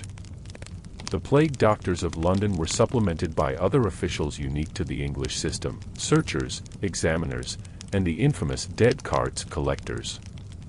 Searchers were typically older women, often widows, hired to examine corpses and determine cause of death. This was considered women's work, perhaps because it was so poorly paid and dangerous that men would not accept it, or perhaps because the examination of bodies was thought to be related to the traditional female roles of midwifery and laying out the dead. These searchers would be called to homes where deaths had occurred and would examine the body, looking for the telltale buboes that indicated plague. If they found them, the house would be sealed with the family inside, a red cross painted on the door with the words, "Lord have mercy upon us," written above it. Guards would be posted to prevent anyone from leaving, and food would be brought to the door. The family would remain imprisoned for 40 days, during which time many of them would develop plague themselves, trapped in close quarters with infected corpses and sickening relatives. The cruelty of this system is hard to overstate. Entire families would be locked in together, the healthy forced to remain with the dying, all but ensuring that plague would spread throughout the household. Children watched their parents die and knew they would likely follow. Parents had to endure their children's suffering without being able to flee or seek help. The guards posted at doors were often corrupt, accepting bribes to let people escape, but also sometimes being brutal with those who tried to break quarantine out of desperation. The dead cart collectors, called bearers, were men hired to go through the streets at night, collecting corpses for mass burial. Their cry of "Bring out your dead" became one of the most haunting sounds of plague-stricken London. These bearers were often criminals or desperately poor men, the only people willing to take on such ghastly work even for relatively good pay. They would load corpses onto carts, sometimes dozens per cart, and haul them to the plague pits dug in fields outside the city. The bearers were notorious for their callousness and often for their drunkenness. They would drink heavily before and during their work, both to numb themselves to the horror and because alcohol was thought to provide some protection against plague. There are accounts of bearers dropping corpses, of bodies falling off overloaded carts and being left in the streets, of bearers robbing the dead before disposing of them. Some bearers were accused of taking people who were sick but not yet dead and throwing them into the plague pits alive, either from drunken confusion or from simple cruelty. The plague doctors worked within this system, moving between the sealed houses, examining the sick, administering what treatments they could, and certifying deaths. By this period, doctors had somewhat more sophisticated understanding of plague, though still no knowledge of bacteria. They recognized that plague was contagious, spread from person to person, even if they did not understand the mechanism. They knew that fleeing plague-stricken areas reduced risk of infection. They had observed that the disease followed trade routes and spread faster in crowded conditions. Treatment had evolved somewhat since the 14th century. Bloodletting was less universal, as doctors had observed that it often weakened patients without providing benefit. Lancing buboes remained standard practice, but techniques had improved, incisions were cleaner, drainage more thorough, and poultices applied afterward that sometimes genuinely promoted healing. The use of tobacco had been added to treatments, with doctors recommending smoking as a preventive measure, believing that the smoke would protect the lungs from plague miasma. This was, of course, completely ineffective against plague, though the nicotine might have provided some stress relief. Quarantine practices had become more sophisticated and systematic. Ships arriving from plague-affected areas were held offshore for 40 days before being allowed to dock. People traveling from infected cities were required to carry bills of health, certificates that they were free from disease. Infected houses were fumigated with smoke and strong-smelling substances, and personal possessions of plague victims were often burned. While still based on the incorrect miasma theory, these measures did provide some real benefit by creating barriers to disease transmission and removing flea-infested materials. One notable plague doctor from this period was Nathaniel Hodges, who, unlike many of his colleagues, chose to remain in London throughout the plague rather than fleeing. He left detailed accounts of his experiences that provide valuable insight into both the disease and the life of those who fought it. Hodges described treating thousands of patients over the course of the epidemic, often seeing 40 or 50 cases per day at the height of the outbreak. His writings reveal the continuing psychological toll of plague work. He described the horror of entering rooms where entire families lay dead, the emotional exhaustion of watching patient after patient die despite all efforts, the loneliness of being ostracized by those who feared contact with a plague doctor.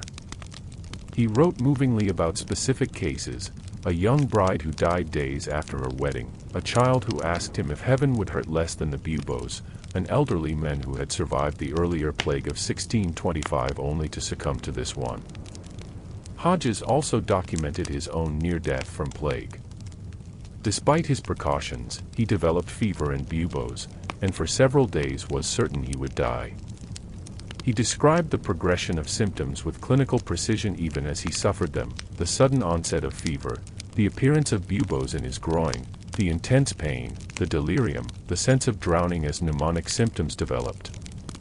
His survival, he believed, was due to aggressive early treatment including lancing the buboes immediately, heavy doses of an herbal remedy he had developed, and perhaps simply luck. The experience left him with lasting health problems and, he admitted, with increased sympathy for his patients' suffering. The Great Plague of London killed an estimated 100,000 people, roughly a quarter of the city's population. It ended not through medical intervention but through the Great Fire of London in September 1666, which burned down much of the city including the crowded, rat-infested neighborhoods where plague had been most severe. The fire destroyed plague bacteria, killed rats and fleas, and cleared away the conditions that had allowed the disease to thrive. It was an accidental public health measure of extraordinary effectiveness, though at the cost of rendering tens of thousands homeless and destroying most of the medieval city. The last major outbreak of plague in Western Europe occurred in Marseille in 1720. By this time, the age of the plague doctor was drawing to a close, though the figure still appeared in this final epidemic. The Marseille outbreak began when a merchant ship, the Grand Saint Antoine, arrived from Syria carrying infected cargo and possibly infected passengers. Despite quarantine regulations, the cargo was unloaded, some sources suggest through bribery of officials, and within weeks plague was spreading through the city. The response in Marseille demonstrated how plague-fighting techniques had evolved over the centuries. A plague wall was constructed around the city to enforce quarantine, a massive stone barrier that can still be seen in places today. Military forces were deployed to enforce isolation of infected neighborhoods. A sophisticated system of plague hospitals was established, separating the sick from the healthy and attempting to provide dedicated care. Plague doctors worked within these hospitals, now more as public health administrators than as individual practitioners making house calls. The Marseille plague killed perhaps 100,000 people in the city and surrounding region before being brought under control through these aggressive containment measures. It was the last time plague doctors would walk European streets in their beaked masks, the last time the disease would ravage a major Western city. The age of plague, which had haunted Europe for 4 centuries, was finally ending, not because the disease was eradicated, it still exists today in various parts of the world, but because improved sanitation, better understanding of disease transmission, and more effective quarantine measures made large-scale urban outbreaks increasingly rare in Europe. The figure of the plague doctor, meanwhile, was transitioning from practical reality to cultural symbol. The beaked mask, originally designed as medical equipment, began to be incorporated into carnival costumes and theatrical performances. In Venice, plague doctor masks became a standard part of Carnivale celebrations, transformed from symbols of death and fear into objects of artistic expression and social commentary. This transformation reflects a broader pattern in human culture. Once immediate danger passes, symbols of that danger can be reappropriated, their terror transmuted into something that can be safely engaged with. The legacy of plague doctors in medical history is complex and multifaceted. On one hand, their treatments were largely ineffective, based on incorrect theories of disease causation and often actually harmful to patients. They could not cure plague, could not prevent its spread, could not save more than a fraction of those afflicted. Their beaked masks, while iconic, protected them more through accident than design, and many plague doctors died of the disease they fought. Yet on the other hand, their contributions were significant. They documented the course of plague epidemics with care, creating records that remain valuable to historians and epidemiologists today. They experimented with treatments and observed outcomes, participating in the slow evolution from authority-based medicine to evidence-based practice. They developed and implemented quarantine procedures that, while imperfect, did provide some limitation on disease spread.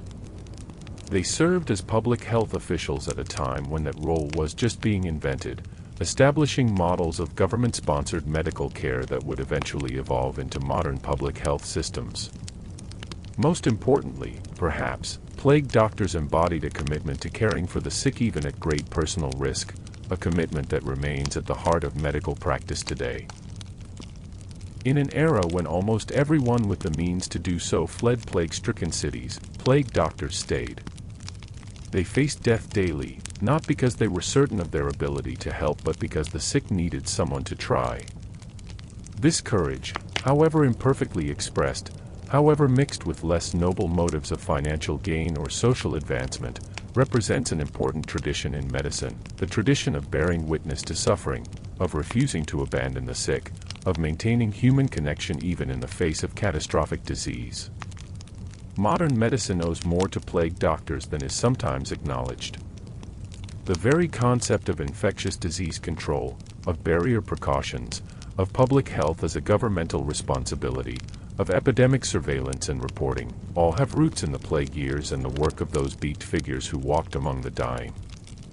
When modern healthcare workers don personal protective equipment to treat dangerous infections, they are distant descendants of those plague doctors in their leather coats and beaked masks. When public health officials track disease outbreaks and implement quarantines, they are following in the footsteps of those who marked plague houses and enforced isolation in medieval cities. The psychological experience of plague doctors also resonates with modern healthcare workers who face epidemics and disasters. The moral distress of being unable to save patients despite desperate effort, the trauma of repeated exposure to death and suffering, the guilt of survival when so many have died, the erosion of compassion under constant stress, the struggle to maintain professional distance while remaining human. All of these are documented in accounts from plague doctors and all are recognized today as consequences of working in extreme medical circumstances.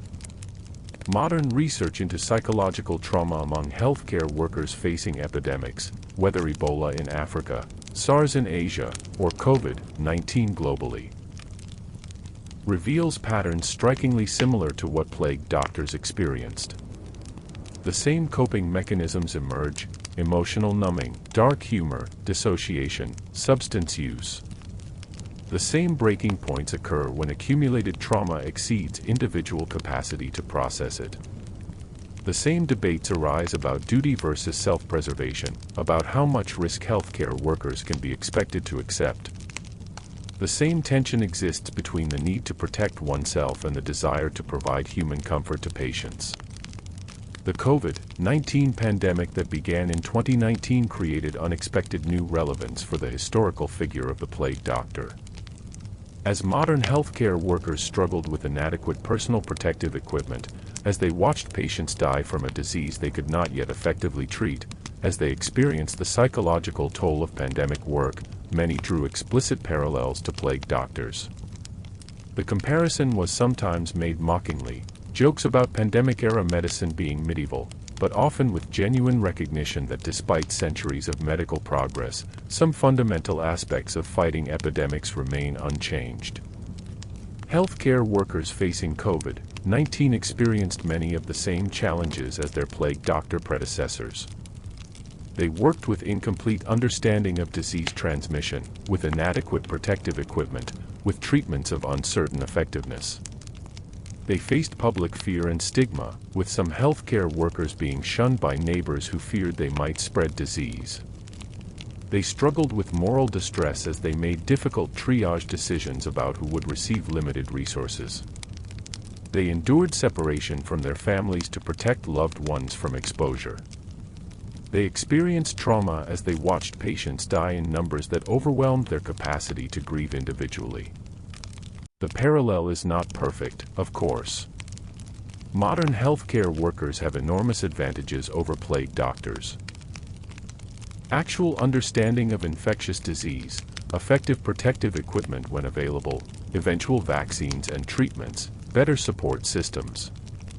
The scale of modern pandemics has been far smaller proportionally than the Black Death, and outcomes far better.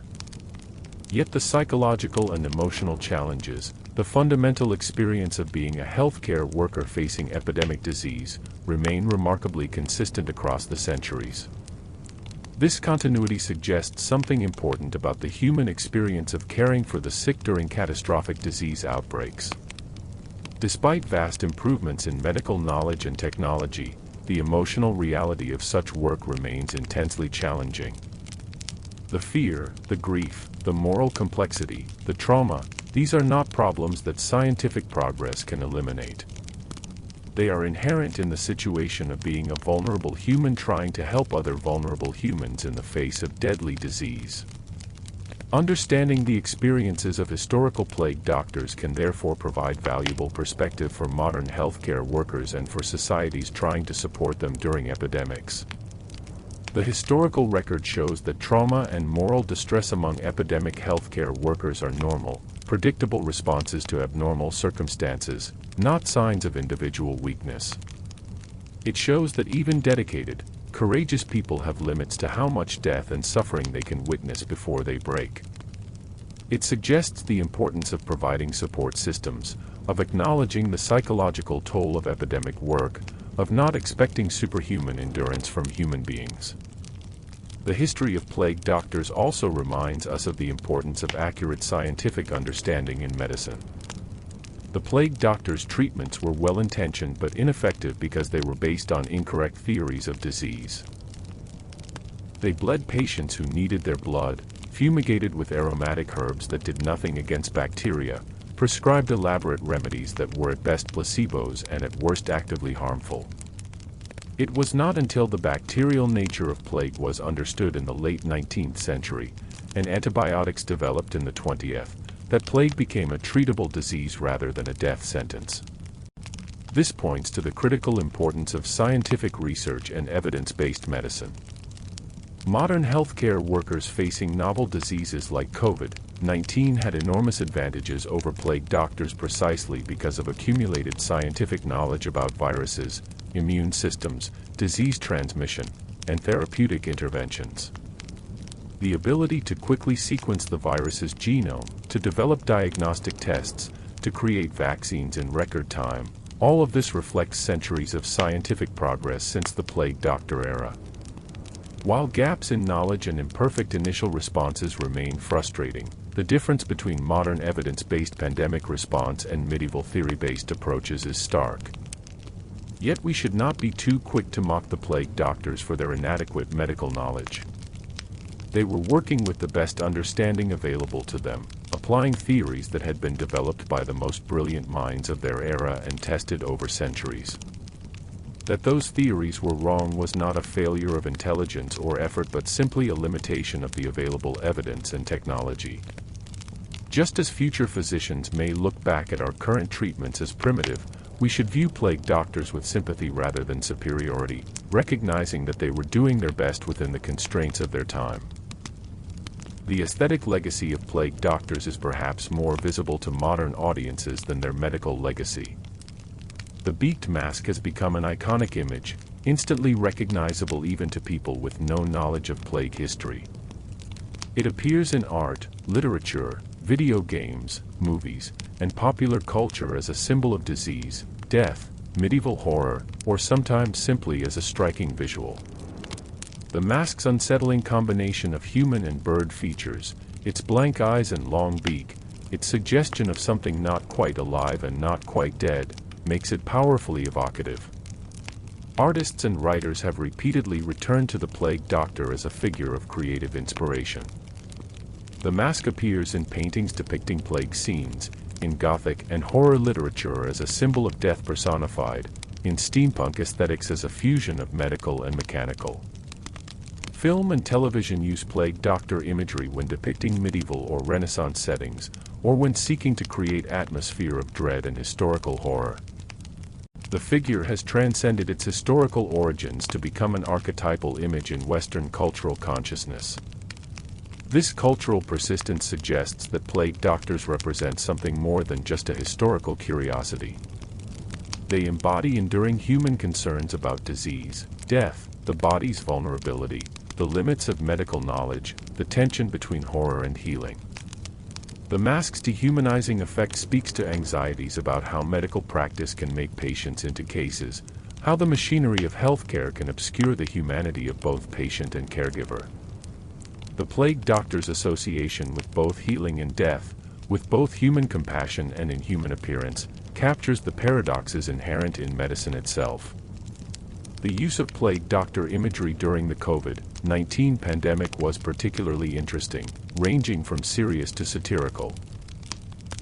Some people wore Plague Doctor masks as actual protective equipment or as statements about inadequate official response. Artists created Plague Doctor-themed pandemic commentary.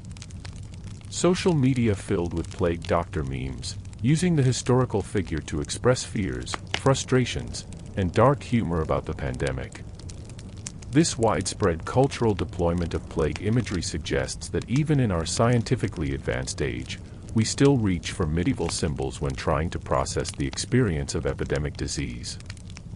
As we draw toward the close of our journey through the horrifying life of medieval plague doctors, it is worth reflecting on what this history teaches us about medicine, about courage, about human responses to catastrophe. The plague doctors were not superheroes, not saints, not even particularly skilled physicians by modern standards. They were ordinary people thrust into extraordinary circumstances, doing dangerous and terrible work with inadequate tools and knowledge, motivated by mixtures of duty, greed, desperation, and compassion. They made mistakes. They sometimes harmed patients they meant to help. They sometimes exploited the desperate for personal gain. They sometimes fled their duties when fear overwhelmed courage. They were human, with all the flaws and limitations that implies. Yet many of them also demonstrated remarkable courage, persistence, and dedication.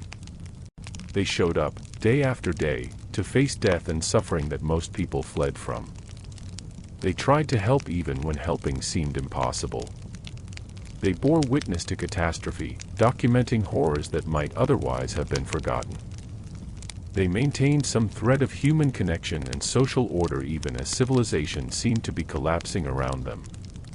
The story of Antonio, our fictional but representative plague doctor, illustrates the human cost of epidemic medicine.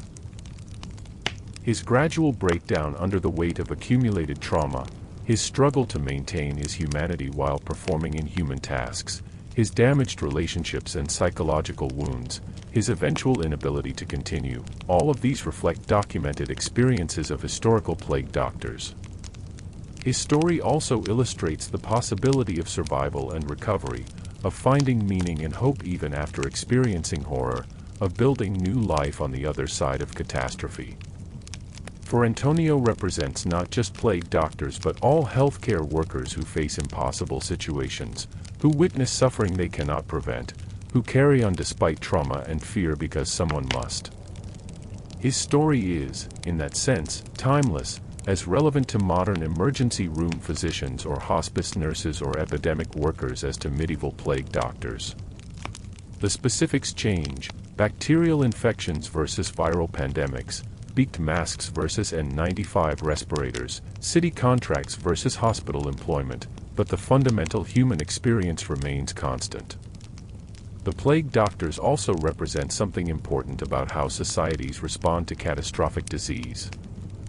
They were imperfect solutions to impossible problems, stopgap measures that did little to halt the disease but much to maintain social functioning and psychological coping. They provided structure and order when everything was chaos, symbols of continued governance and care when abandonment seemed imminent. They were, perhaps, more important for what they represented than for what they accomplished medically. This suggests that during epidemics, societies need not just medical interventions but also symbolic reassurance, visible demonstration that someone is in charge, that efforts are being made, that the sick have not been abandoned. Modern public health officials during epidemics serve similar functions. Their daily briefings, their visible presence, their explanations of what is being done all provide psychological comfort beyond the practical information conveyed. We need to believe that someone knows what to do, even when the honest truth might be that no one fully knows, that we are all improvising in the face of unprecedented challenges. The plague years also demonstrate the resilience of human societies and the human spirit.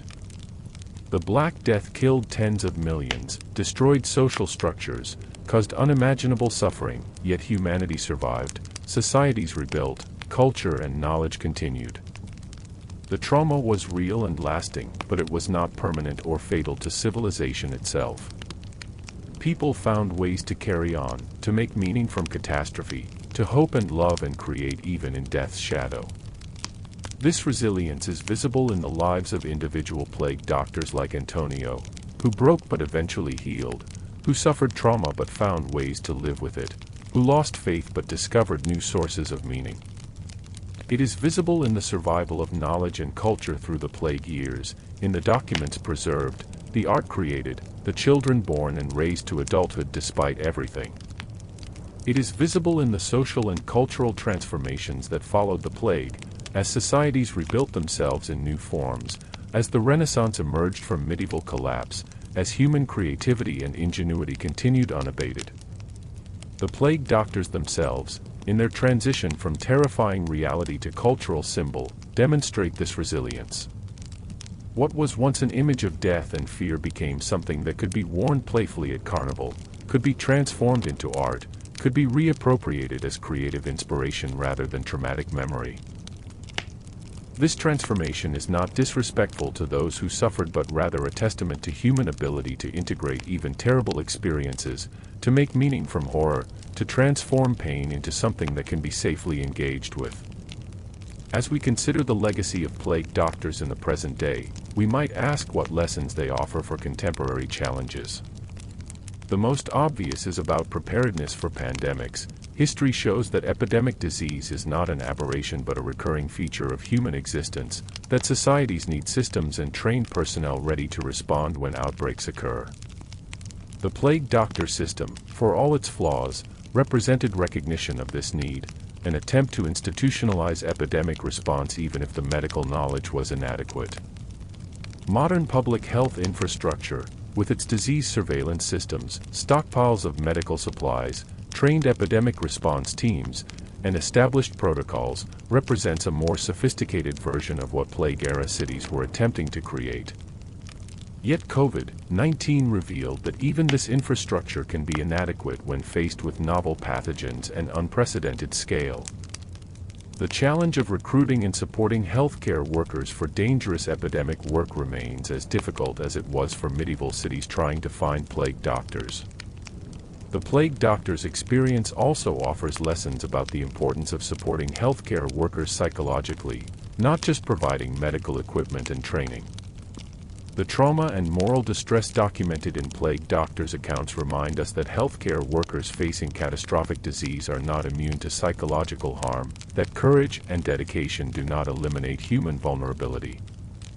Modern healthcare systems must attend to the mental health needs of workers during and after epidemics, providing counseling, support groups, and recognition of the emotional toll such work exacts. The plague years remind us too of the importance of accurate public health information and science-based policy. The ineffective treatments and containment measures based on miasma theory illustrate the costs of incorrect scientific understanding. While we should not expect perfect knowledge, especially early in novel disease outbreaks, we should insist on evidence-based approaches and be willing to change course when evidence contradicts initial assumptions. The scientific method, with its emphasis on observation, hypothesis testing, and revision based on evidence, offers our best hope for effective epidemic response. Yet science alone is not sufficient. The plague years also demonstrate the importance of social cohesion, of communities caring for their vulnerable members, of maintaining human connection even in the face of disease. Quarantine measures that isolated the sick from support systems, that destroyed economic livelihoods, that fractured social bonds, often caused suffering equal to or greater than the disease itself. Modern pandemic responses must balance disease control with maintenance of social support systems, must find ways to isolate pathogens without isolating people from everything that makes life meaningful. The history of plague doctors also highlights the ongoing tension between individual and collective good during epidemics. Plague doctors were asked to sacrifice personal safety for public benefit, to accept risks that benefited society even if those risks might destroy them individually. This raises difficult ethical questions about how much societies can demand of healthcare workers, about what protections and compensations should be provided in return, about where the limits of individual duty lie. These questions have no easy answers. We honor those who accept great risks to serve others, yet we cannot demand martyrdom. We need healthcare workers willing to face epidemic disease, yet we must protect their safety and well-being. We require difficult, dangerous work to be done, yet we must acknowledge the costs to those who do it. The plague doctor contracts, with their high wages, legal protections, and provisions for survivors, represented medieval attempts to grapple with these tensions. Modern societies must continue wrestling with similar questions, seeking balance between collective needs and individual rights, between service demands and human limitations. As our story draws to a close, let us return once more to Antonio, our representative plague doctor, now several years after his service has ended. The plague has finally receded from Florence, though occasional cases still appear, and the city is slowly rebuilding. Antonio has resumed medical practice, though not in Florence itself. The terms of his resignation barred him from that. Instead, he practices in a smaller nearby town, treating ordinary ailments, delivering babies, setting bones, doing the everyday work of a country physician. He is a changed man from the young doctor who began plague service so full of dedication and idealism. The trauma he experienced left marks that will never fully fade. He startles at unexpected sounds. Certain smells bring back vivid memories of plague houses. He has nightmares still, though less frequently now. He cannot see children suffering without being transported back to those terrible days of watching children die by the dozens. Part of his innocence, his faith in human goodness and divine justice, was burned away by what he witnessed and cannot be recovered. Yet he has also grown in ways he could not have anticipated. He has deeper empathy for suffering, understanding through lived experience what his patients endure. He has greater wisdom about the limits of medicine, more humility about what physicians can and cannot do. He appreciates life's fragility and preciousness in ways impossible for someone who has not walked so close to death. He loves his wife and daughter with fierce gratitude, knowing how easily he could have lost them or they him, treasuring every ordinary moment as the gift it truly is. His daughter Lucia is now 5 years old, bright and healthy and full of life. She knows nothing directly of plague. She was born as it was ending, grew up in its aftermath but not in its shadow. Antonio has not told her about his plague doctor days, those memories still too raw to share even with his beloved child. Perhaps someday he will, when she is older, when he can speak of it without the old horror rising up to choke him. Or perhaps he will not, allowing those memories to die with him, sparing the next generation from knowledge of horrors they need not carry. On certain evenings, when the light fades and shadows lengthen, Antonio takes out the journal he kept during his plague service. He has not looked at it in years, has kept it hidden away like a shameful secret. But now, with time having softened the sharpest edges of memory, he can occasionally bear to read his younger self's accounts of those terrible days. The pages are filled with names, dates, symptoms, deaths, his meticulous records of catastrophe. Interspersed with the medical observations are personal notes, raw expressions of fear and sorrow that he recorded late at night when the day's horrors overwhelmed his ability to contain them. Reading these entries, Antonio feels tenderness for the young man he was, that earnest physician who believed he could help, who tried so hard to be brave, who broke under pressures that would have broken anyone. He feels grief for all the lives recorded in these pages, each name representing a person whose suffering he witnessed, whose death he was powerless to prevent. He feels gratitude that he survived, that he found his way back to a life worth living, that new joy was possible after such darkness. One entry in particular stops him, brings tears to his eyes even now. It is from late in his service, just weeks before his collapse, and it reads, "Treated the Della Robbia family today. Caterina and both children dead. I remember her as a girl, laughing. All that life, all that possibility, gone. What is the purpose of any of this? Why do I continue?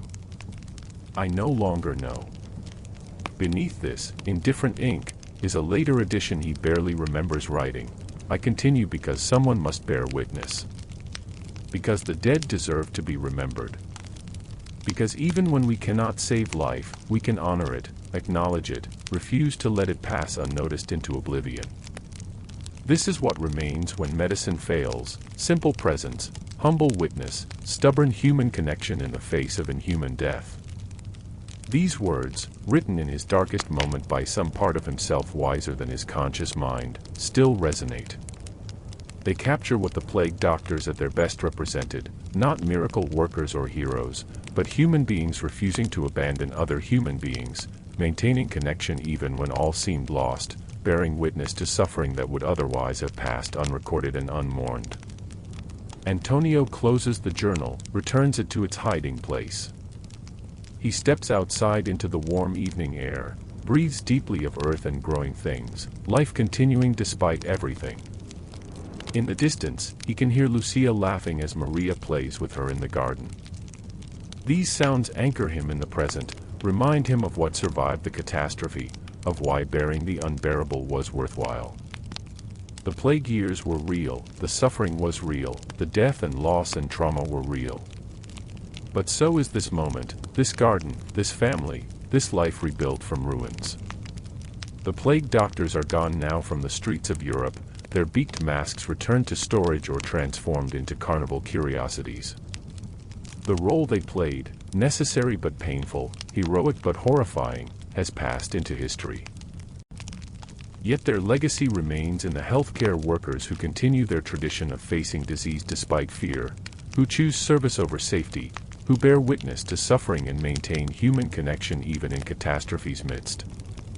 Their story reminds us of medicine's true purpose, which is not primarily to cure disease, though curing is wonderful when possible, but rather to care for the sick, to refuse abandonment, to serve as witnesses to the human condition in all its vulnerability and courage. The plague doctors understood this, perhaps without fully articulating it, when they donned their masks and walked into plague houses day after day despite knowing their treatments were inadequate, despite facing almost certain death themselves, despite the psychological toll it exacted. They were not perfect, not heroes in the simple sense, but they were profoundly human in their mixture of courage and fear, dedication and self-interest, strength and fragility. They represented the best and worst of human nature under extreme stress, capacity for both cruelty and compassion, for both exploitation and self-sacrifice, for both breaking and persevering. In their imperfect humanity, they become more relatable and more instructive than perfect heroes could ever be.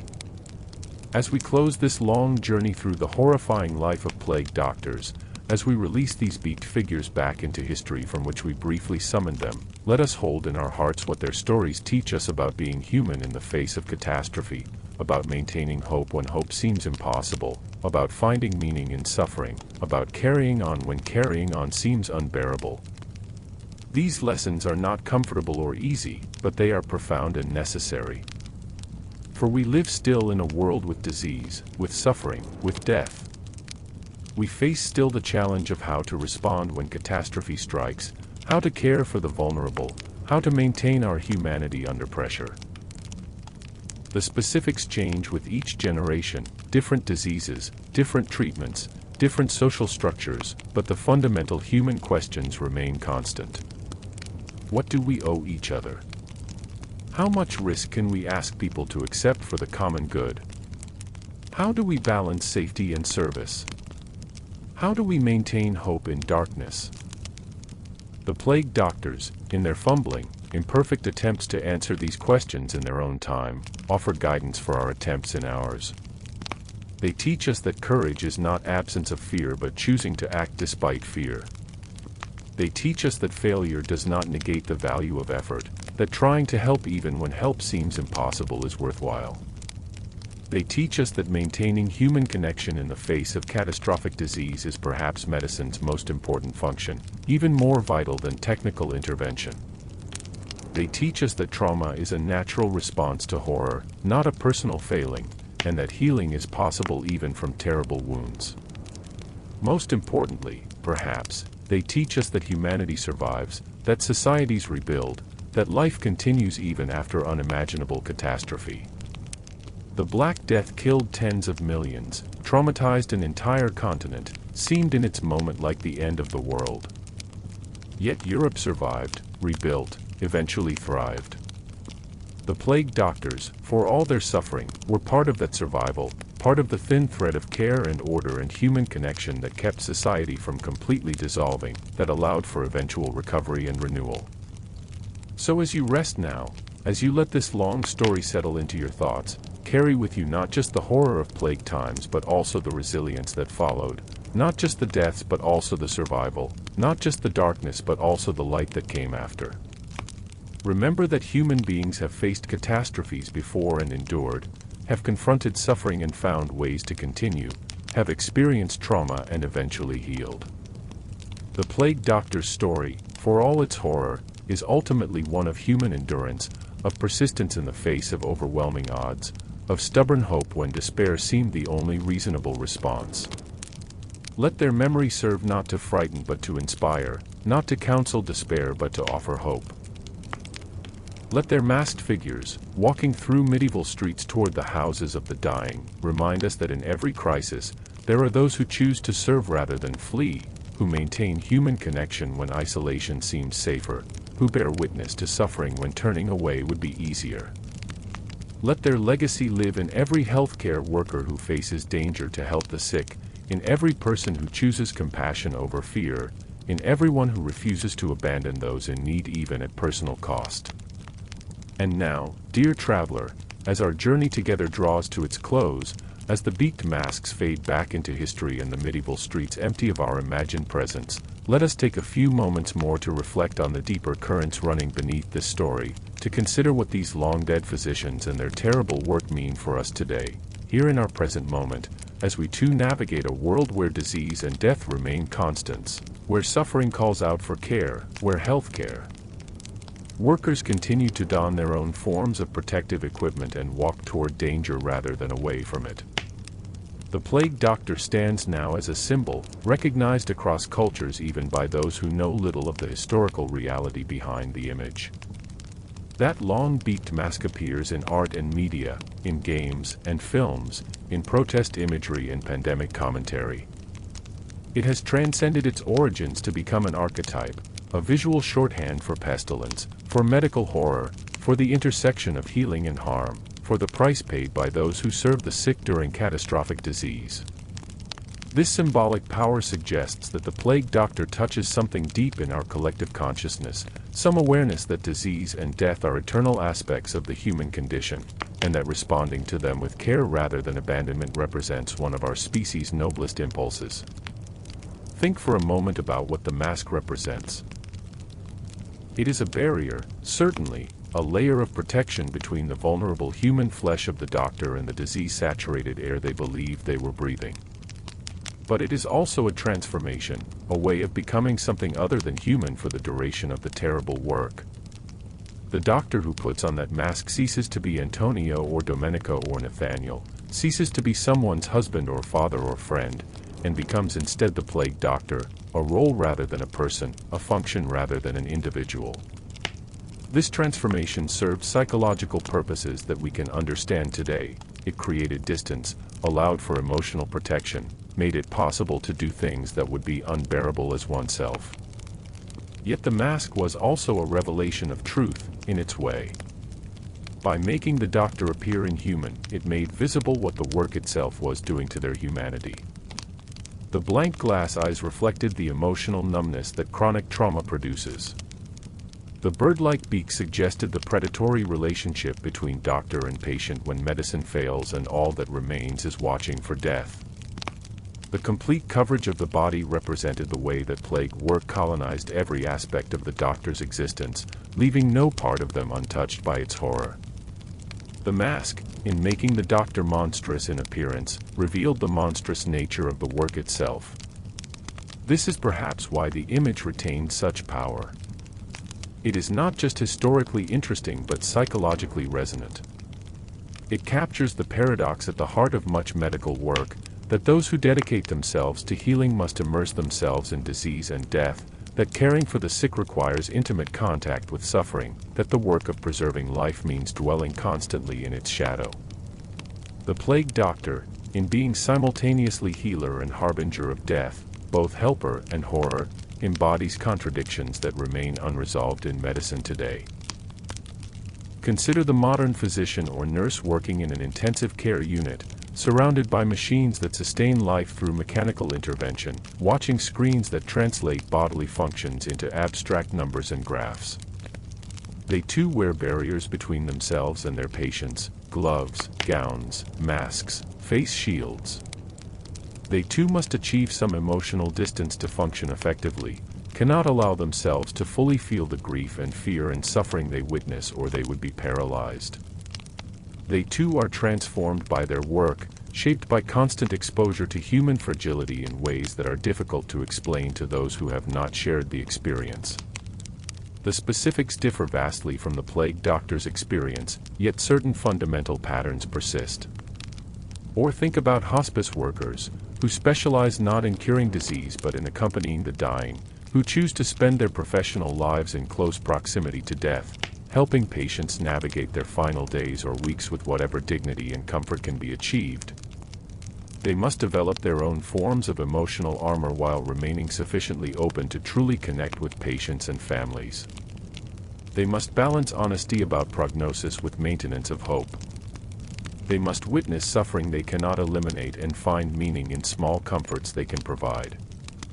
They are, in their way, descendants of the plague doctors, maintaining human presence with the dying when cure is impossible.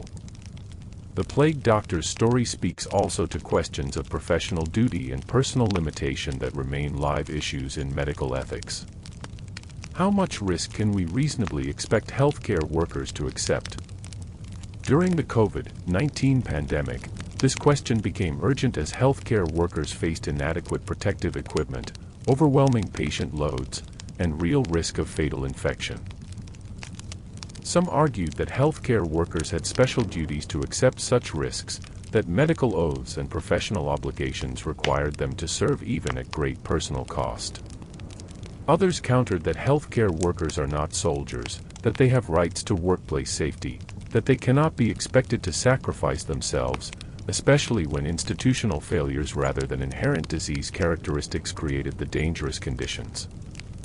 The plague doctor's experience illuminates this debate without resolving it. They accepted risks that were extraordinary, risks that many modern healthcare workers would consider unacceptable even with proper protective equipment. Yet many broke under the strain, many fled, many died, and we cannot with hindsight judge those who chose self-preservation over duty. The fact that plague doctors required such extraordinary compensation, wages far beyond normal physician earnings, legal protections, promises of care for surviving families, suggests that even in their own time, the risks they accepted were considered exceptional rather than ordinary professional obligations. Perhaps the lesson is that while we can honor those who accept great risks to serve others, we cannot demand such service as an obligation. Courage is admirable precisely because it exceeds what can be required. The plague doctors who persevered, who returned day after day to the houses of the dying despite their fear, who maintained their commitment even as colleagues died around them, deserve our recognition and gratitude. But so do those who reached their limit and withdrew, who chose survival over service, who acknowledged that they had exceeded their capacity for trauma. Both responses are profoundly human, and both teach us something important about the limits of duty and the complexity of ethics under extreme conditions. The story of plague doctors also illuminates the relationship between knowledge and power in medicine. The plague doctors' treatments were ineffective because they were based on incorrect theories of disease, but those theories were sincerely held and had the weight of centuries of medical tradition behind them. The doctors believed they were applying the best available knowledge, following the teachings of respected authorities, using treatments that logic and experience suggested should work. That they were wrong was not a moral failing but an epistemic one. They lacked the scientific framework necessary to understand infectious disease accurately. This should give us humility about our own medical knowledge. While we understand infectious disease far better than medieval physicians did, our knowledge remains incomplete, our treatments imperfect, our theoretical frameworks probably containing errors that future physicians will recognize clearly. We should hold our current medical understanding with appropriate confidence but also with awareness that it is provisional, subject to revision as new evidence emerges, certainly not the final word on health and disease. The plague doctors, so certain of their humoral theory and their miasma explanation, remind us that sincere belief and impressive credentials do not guarantee correctness. Yet this should not lead to relativism or dismissal of medical expertise. The difference between medieval and modern medicine is real and significant. The development of the scientific method, the germ theory of disease, antibiotics, vaccines, and countless other advances have genuinely transformed medical capability.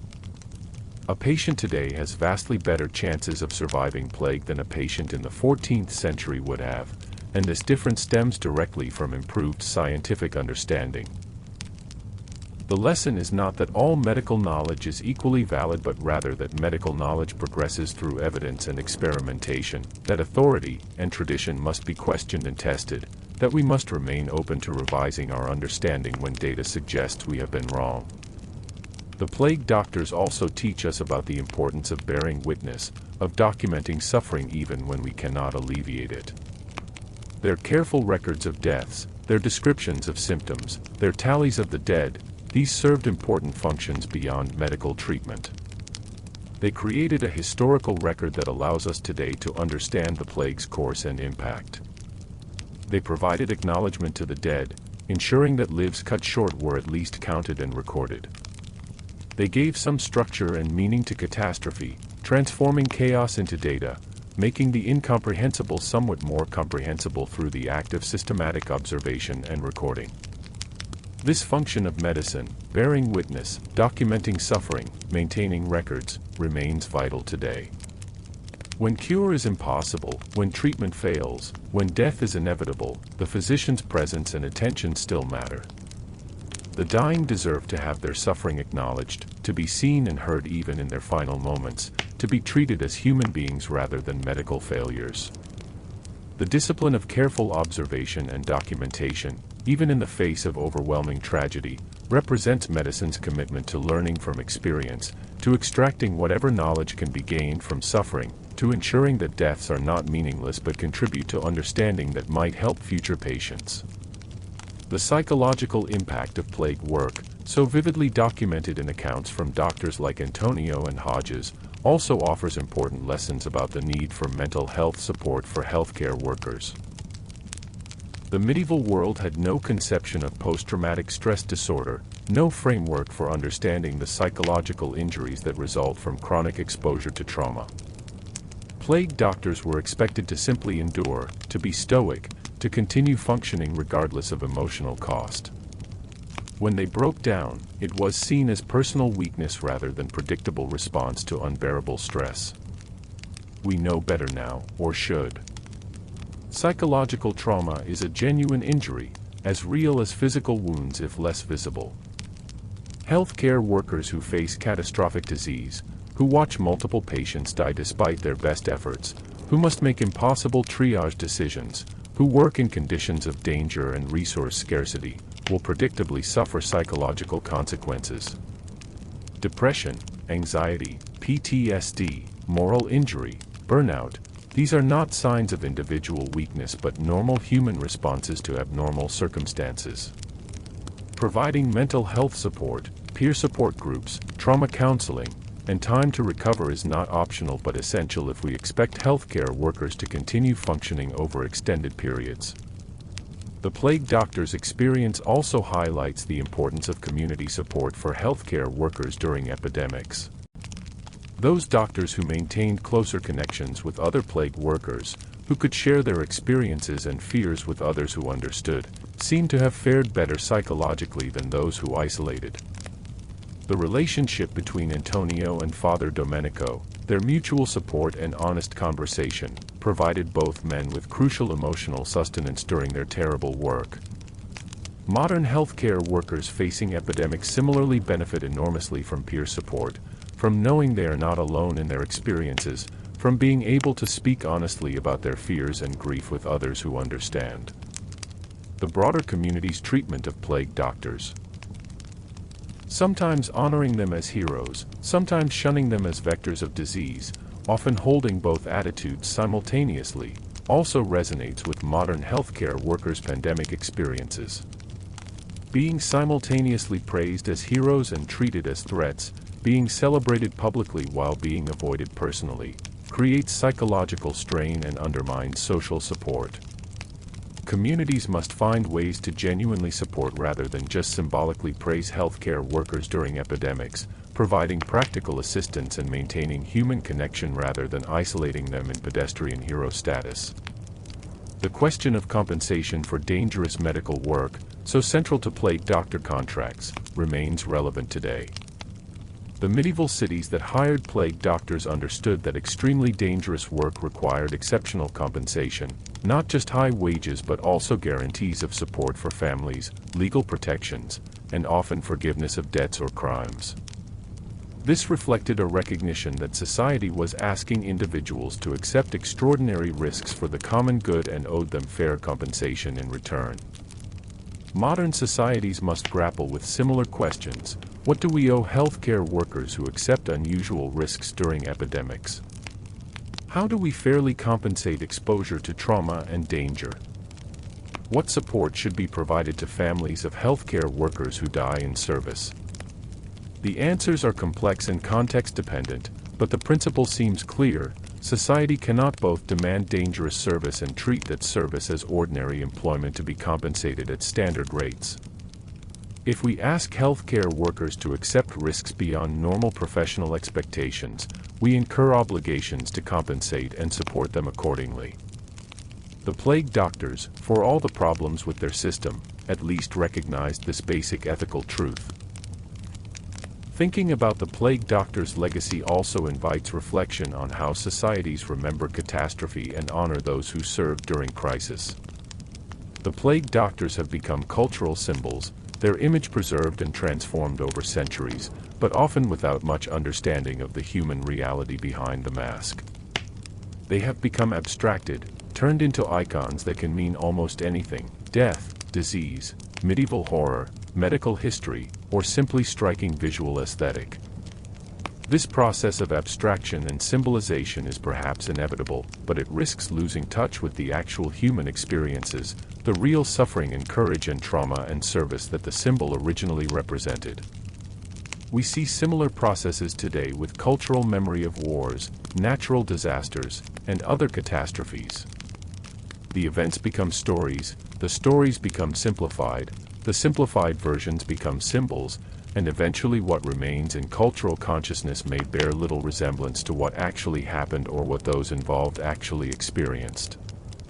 This is not necessarily bad. Symbolic memory serves important cultural functions, but we should maintain awareness of the distance between symbol and reality, between cultural narrative and historical fact, between the meaning we assign to events and the experience of those who live through them. The plague doctors would probably not recognize themselves in their modern symbolic incarnation. They might be puzzled by their transformation into objects of aesthetic interest, horrified by their association with horror entertainment, perhaps bemused by their adoption as pandemic protest imagery.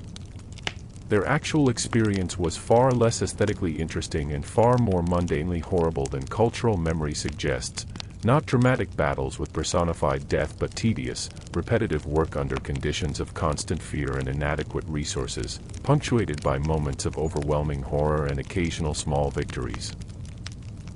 Yet perhaps they would appreciate being remembered at all, having their service acknowledged even if imperfectly understood. As we consider what the plague doctor's story means for us today, we might also reflect on the fundamental question they faced: how do we maintain our humanity while doing work that requires us to be inhuman? How do we remain compassionate while creating enough emotional distance to function? How do we care for others while protecting ourselves? How do we acknowledge suffering without being overwhelmed by it? These are not just questions for healthcare workers but for anyone who engages with human suffering in professional or personal capacity: social workers, therapists, hospice volunteers, caregivers, human rights workers, journalists covering atrocity, anyone whose work or life brings them into regular contact with pain and loss.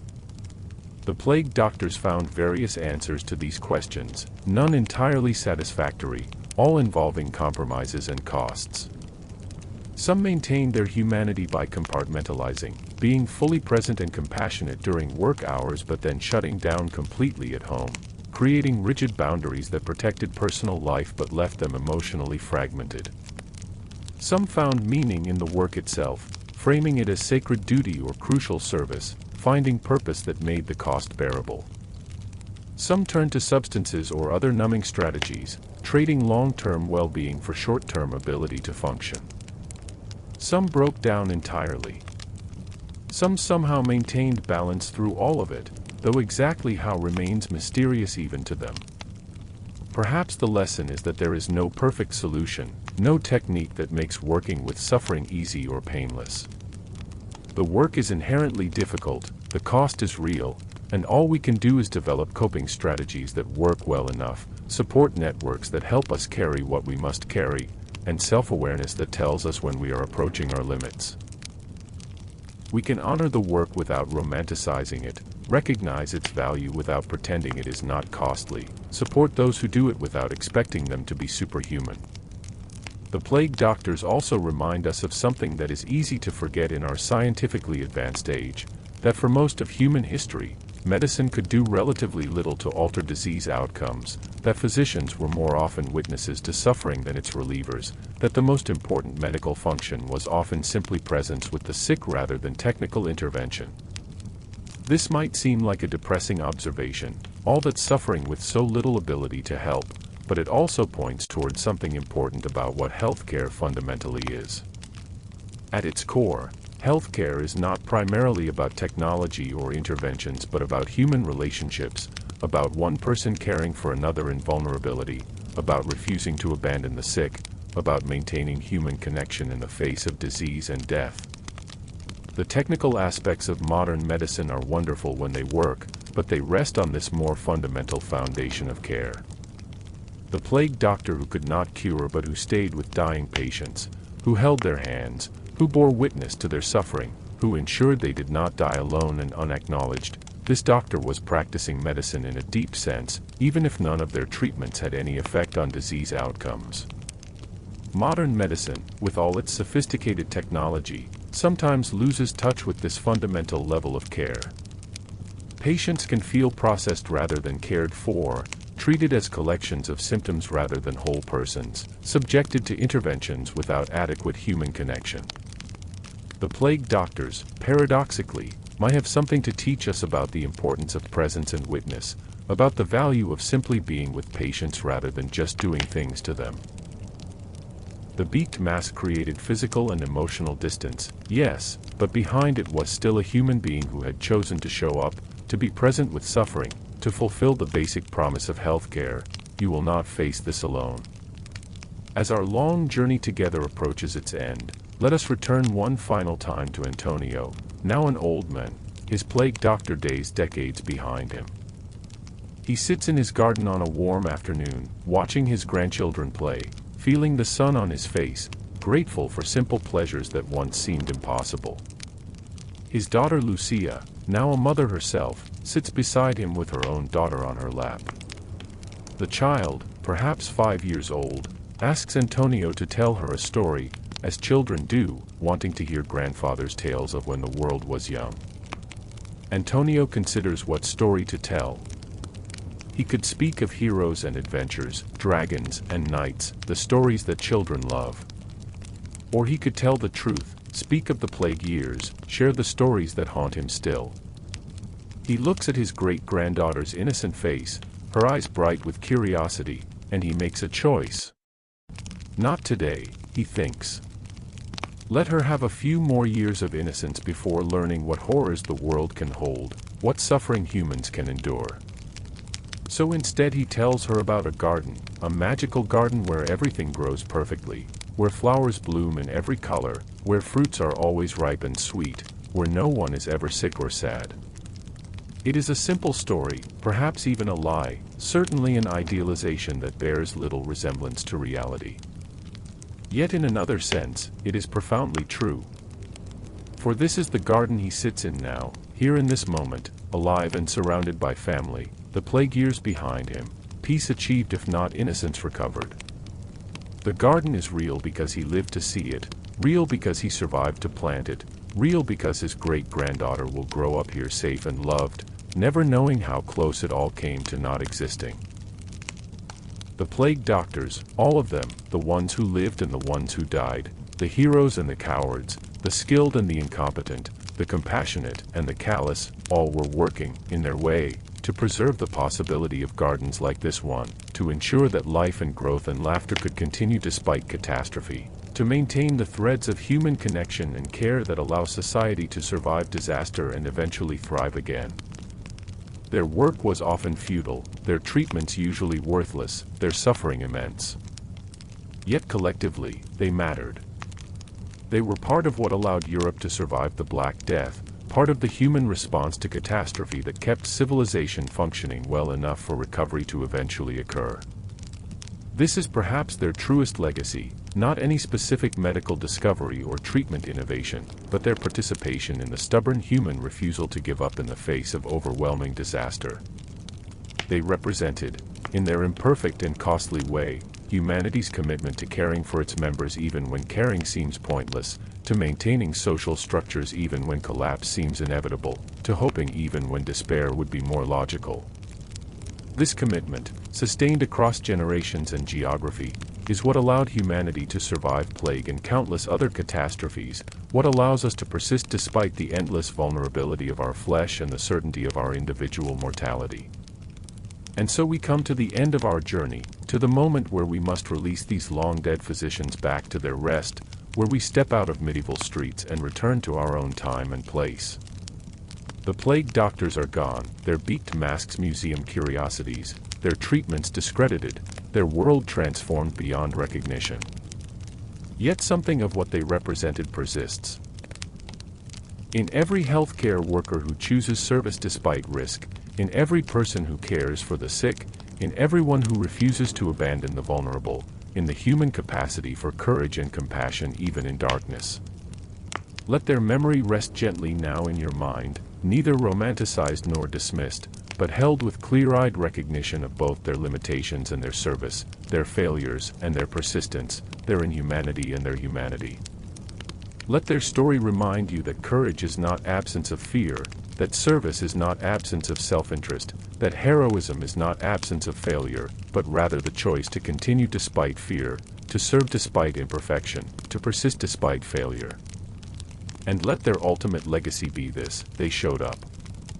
Day after day, despite terror and inadequate equipment and useless treatments and accumulating trauma, they showed up. They walked into plague houses when almost everyone else was walking out. They stayed with the dying when flight would have been safer. They bore witness to suffering when looking away would have been easier. They were profoundly imperfect in countless ways, yet in this one fundamental way, they were exemplary. They showed up. In our own lives, facing our own challenges, confronting our own moments when courage is required and fear is overwhelming, perhaps we can remember the plague doctors and their simple, difficult achievement: they showed up. They did what they could with what they had, acknowledged the suffering before them, and refused to turn away. It was not enough to stop the plague. It was barely enough to help individual patients.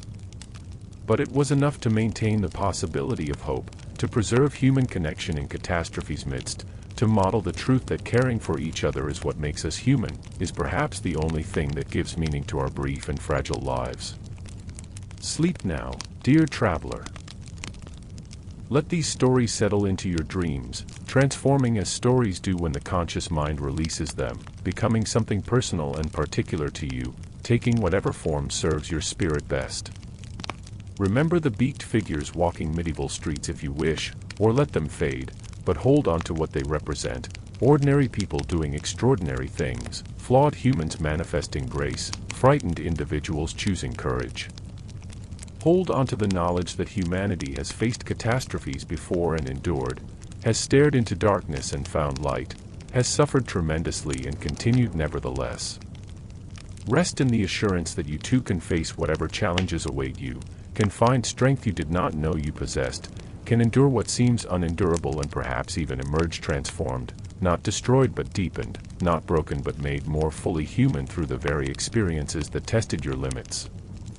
The plague doctors teach us that survival is possible, that meaning can be found even in horror, that new life can grow from ground soaked with tears and blood, that gardens can bloom again after winter's devastation. Close your eyes now and breathe deeply.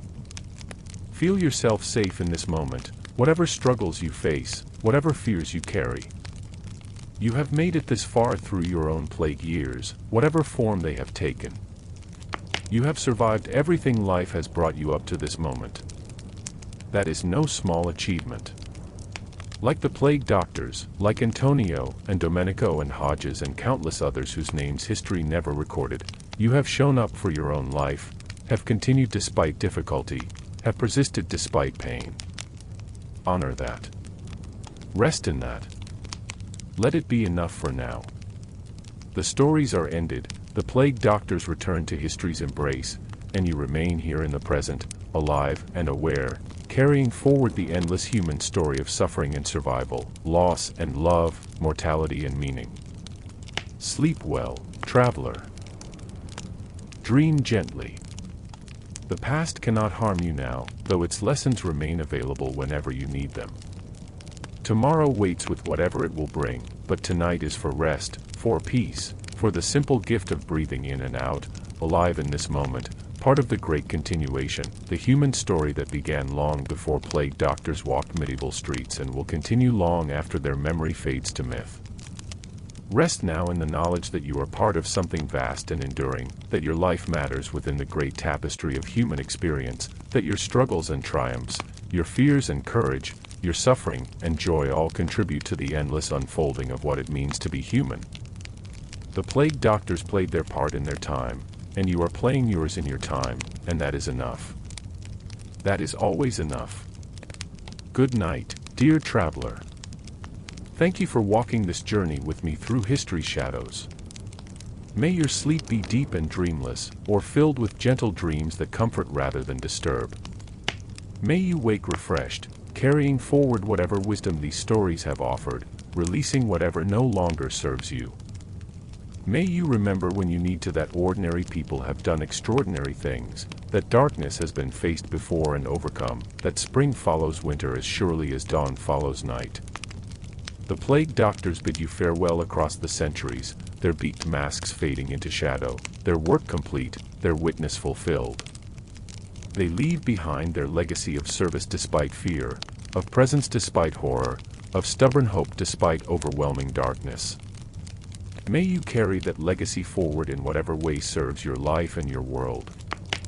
May you show up, as they did, in whatever way you can, for whatever work is yours to do.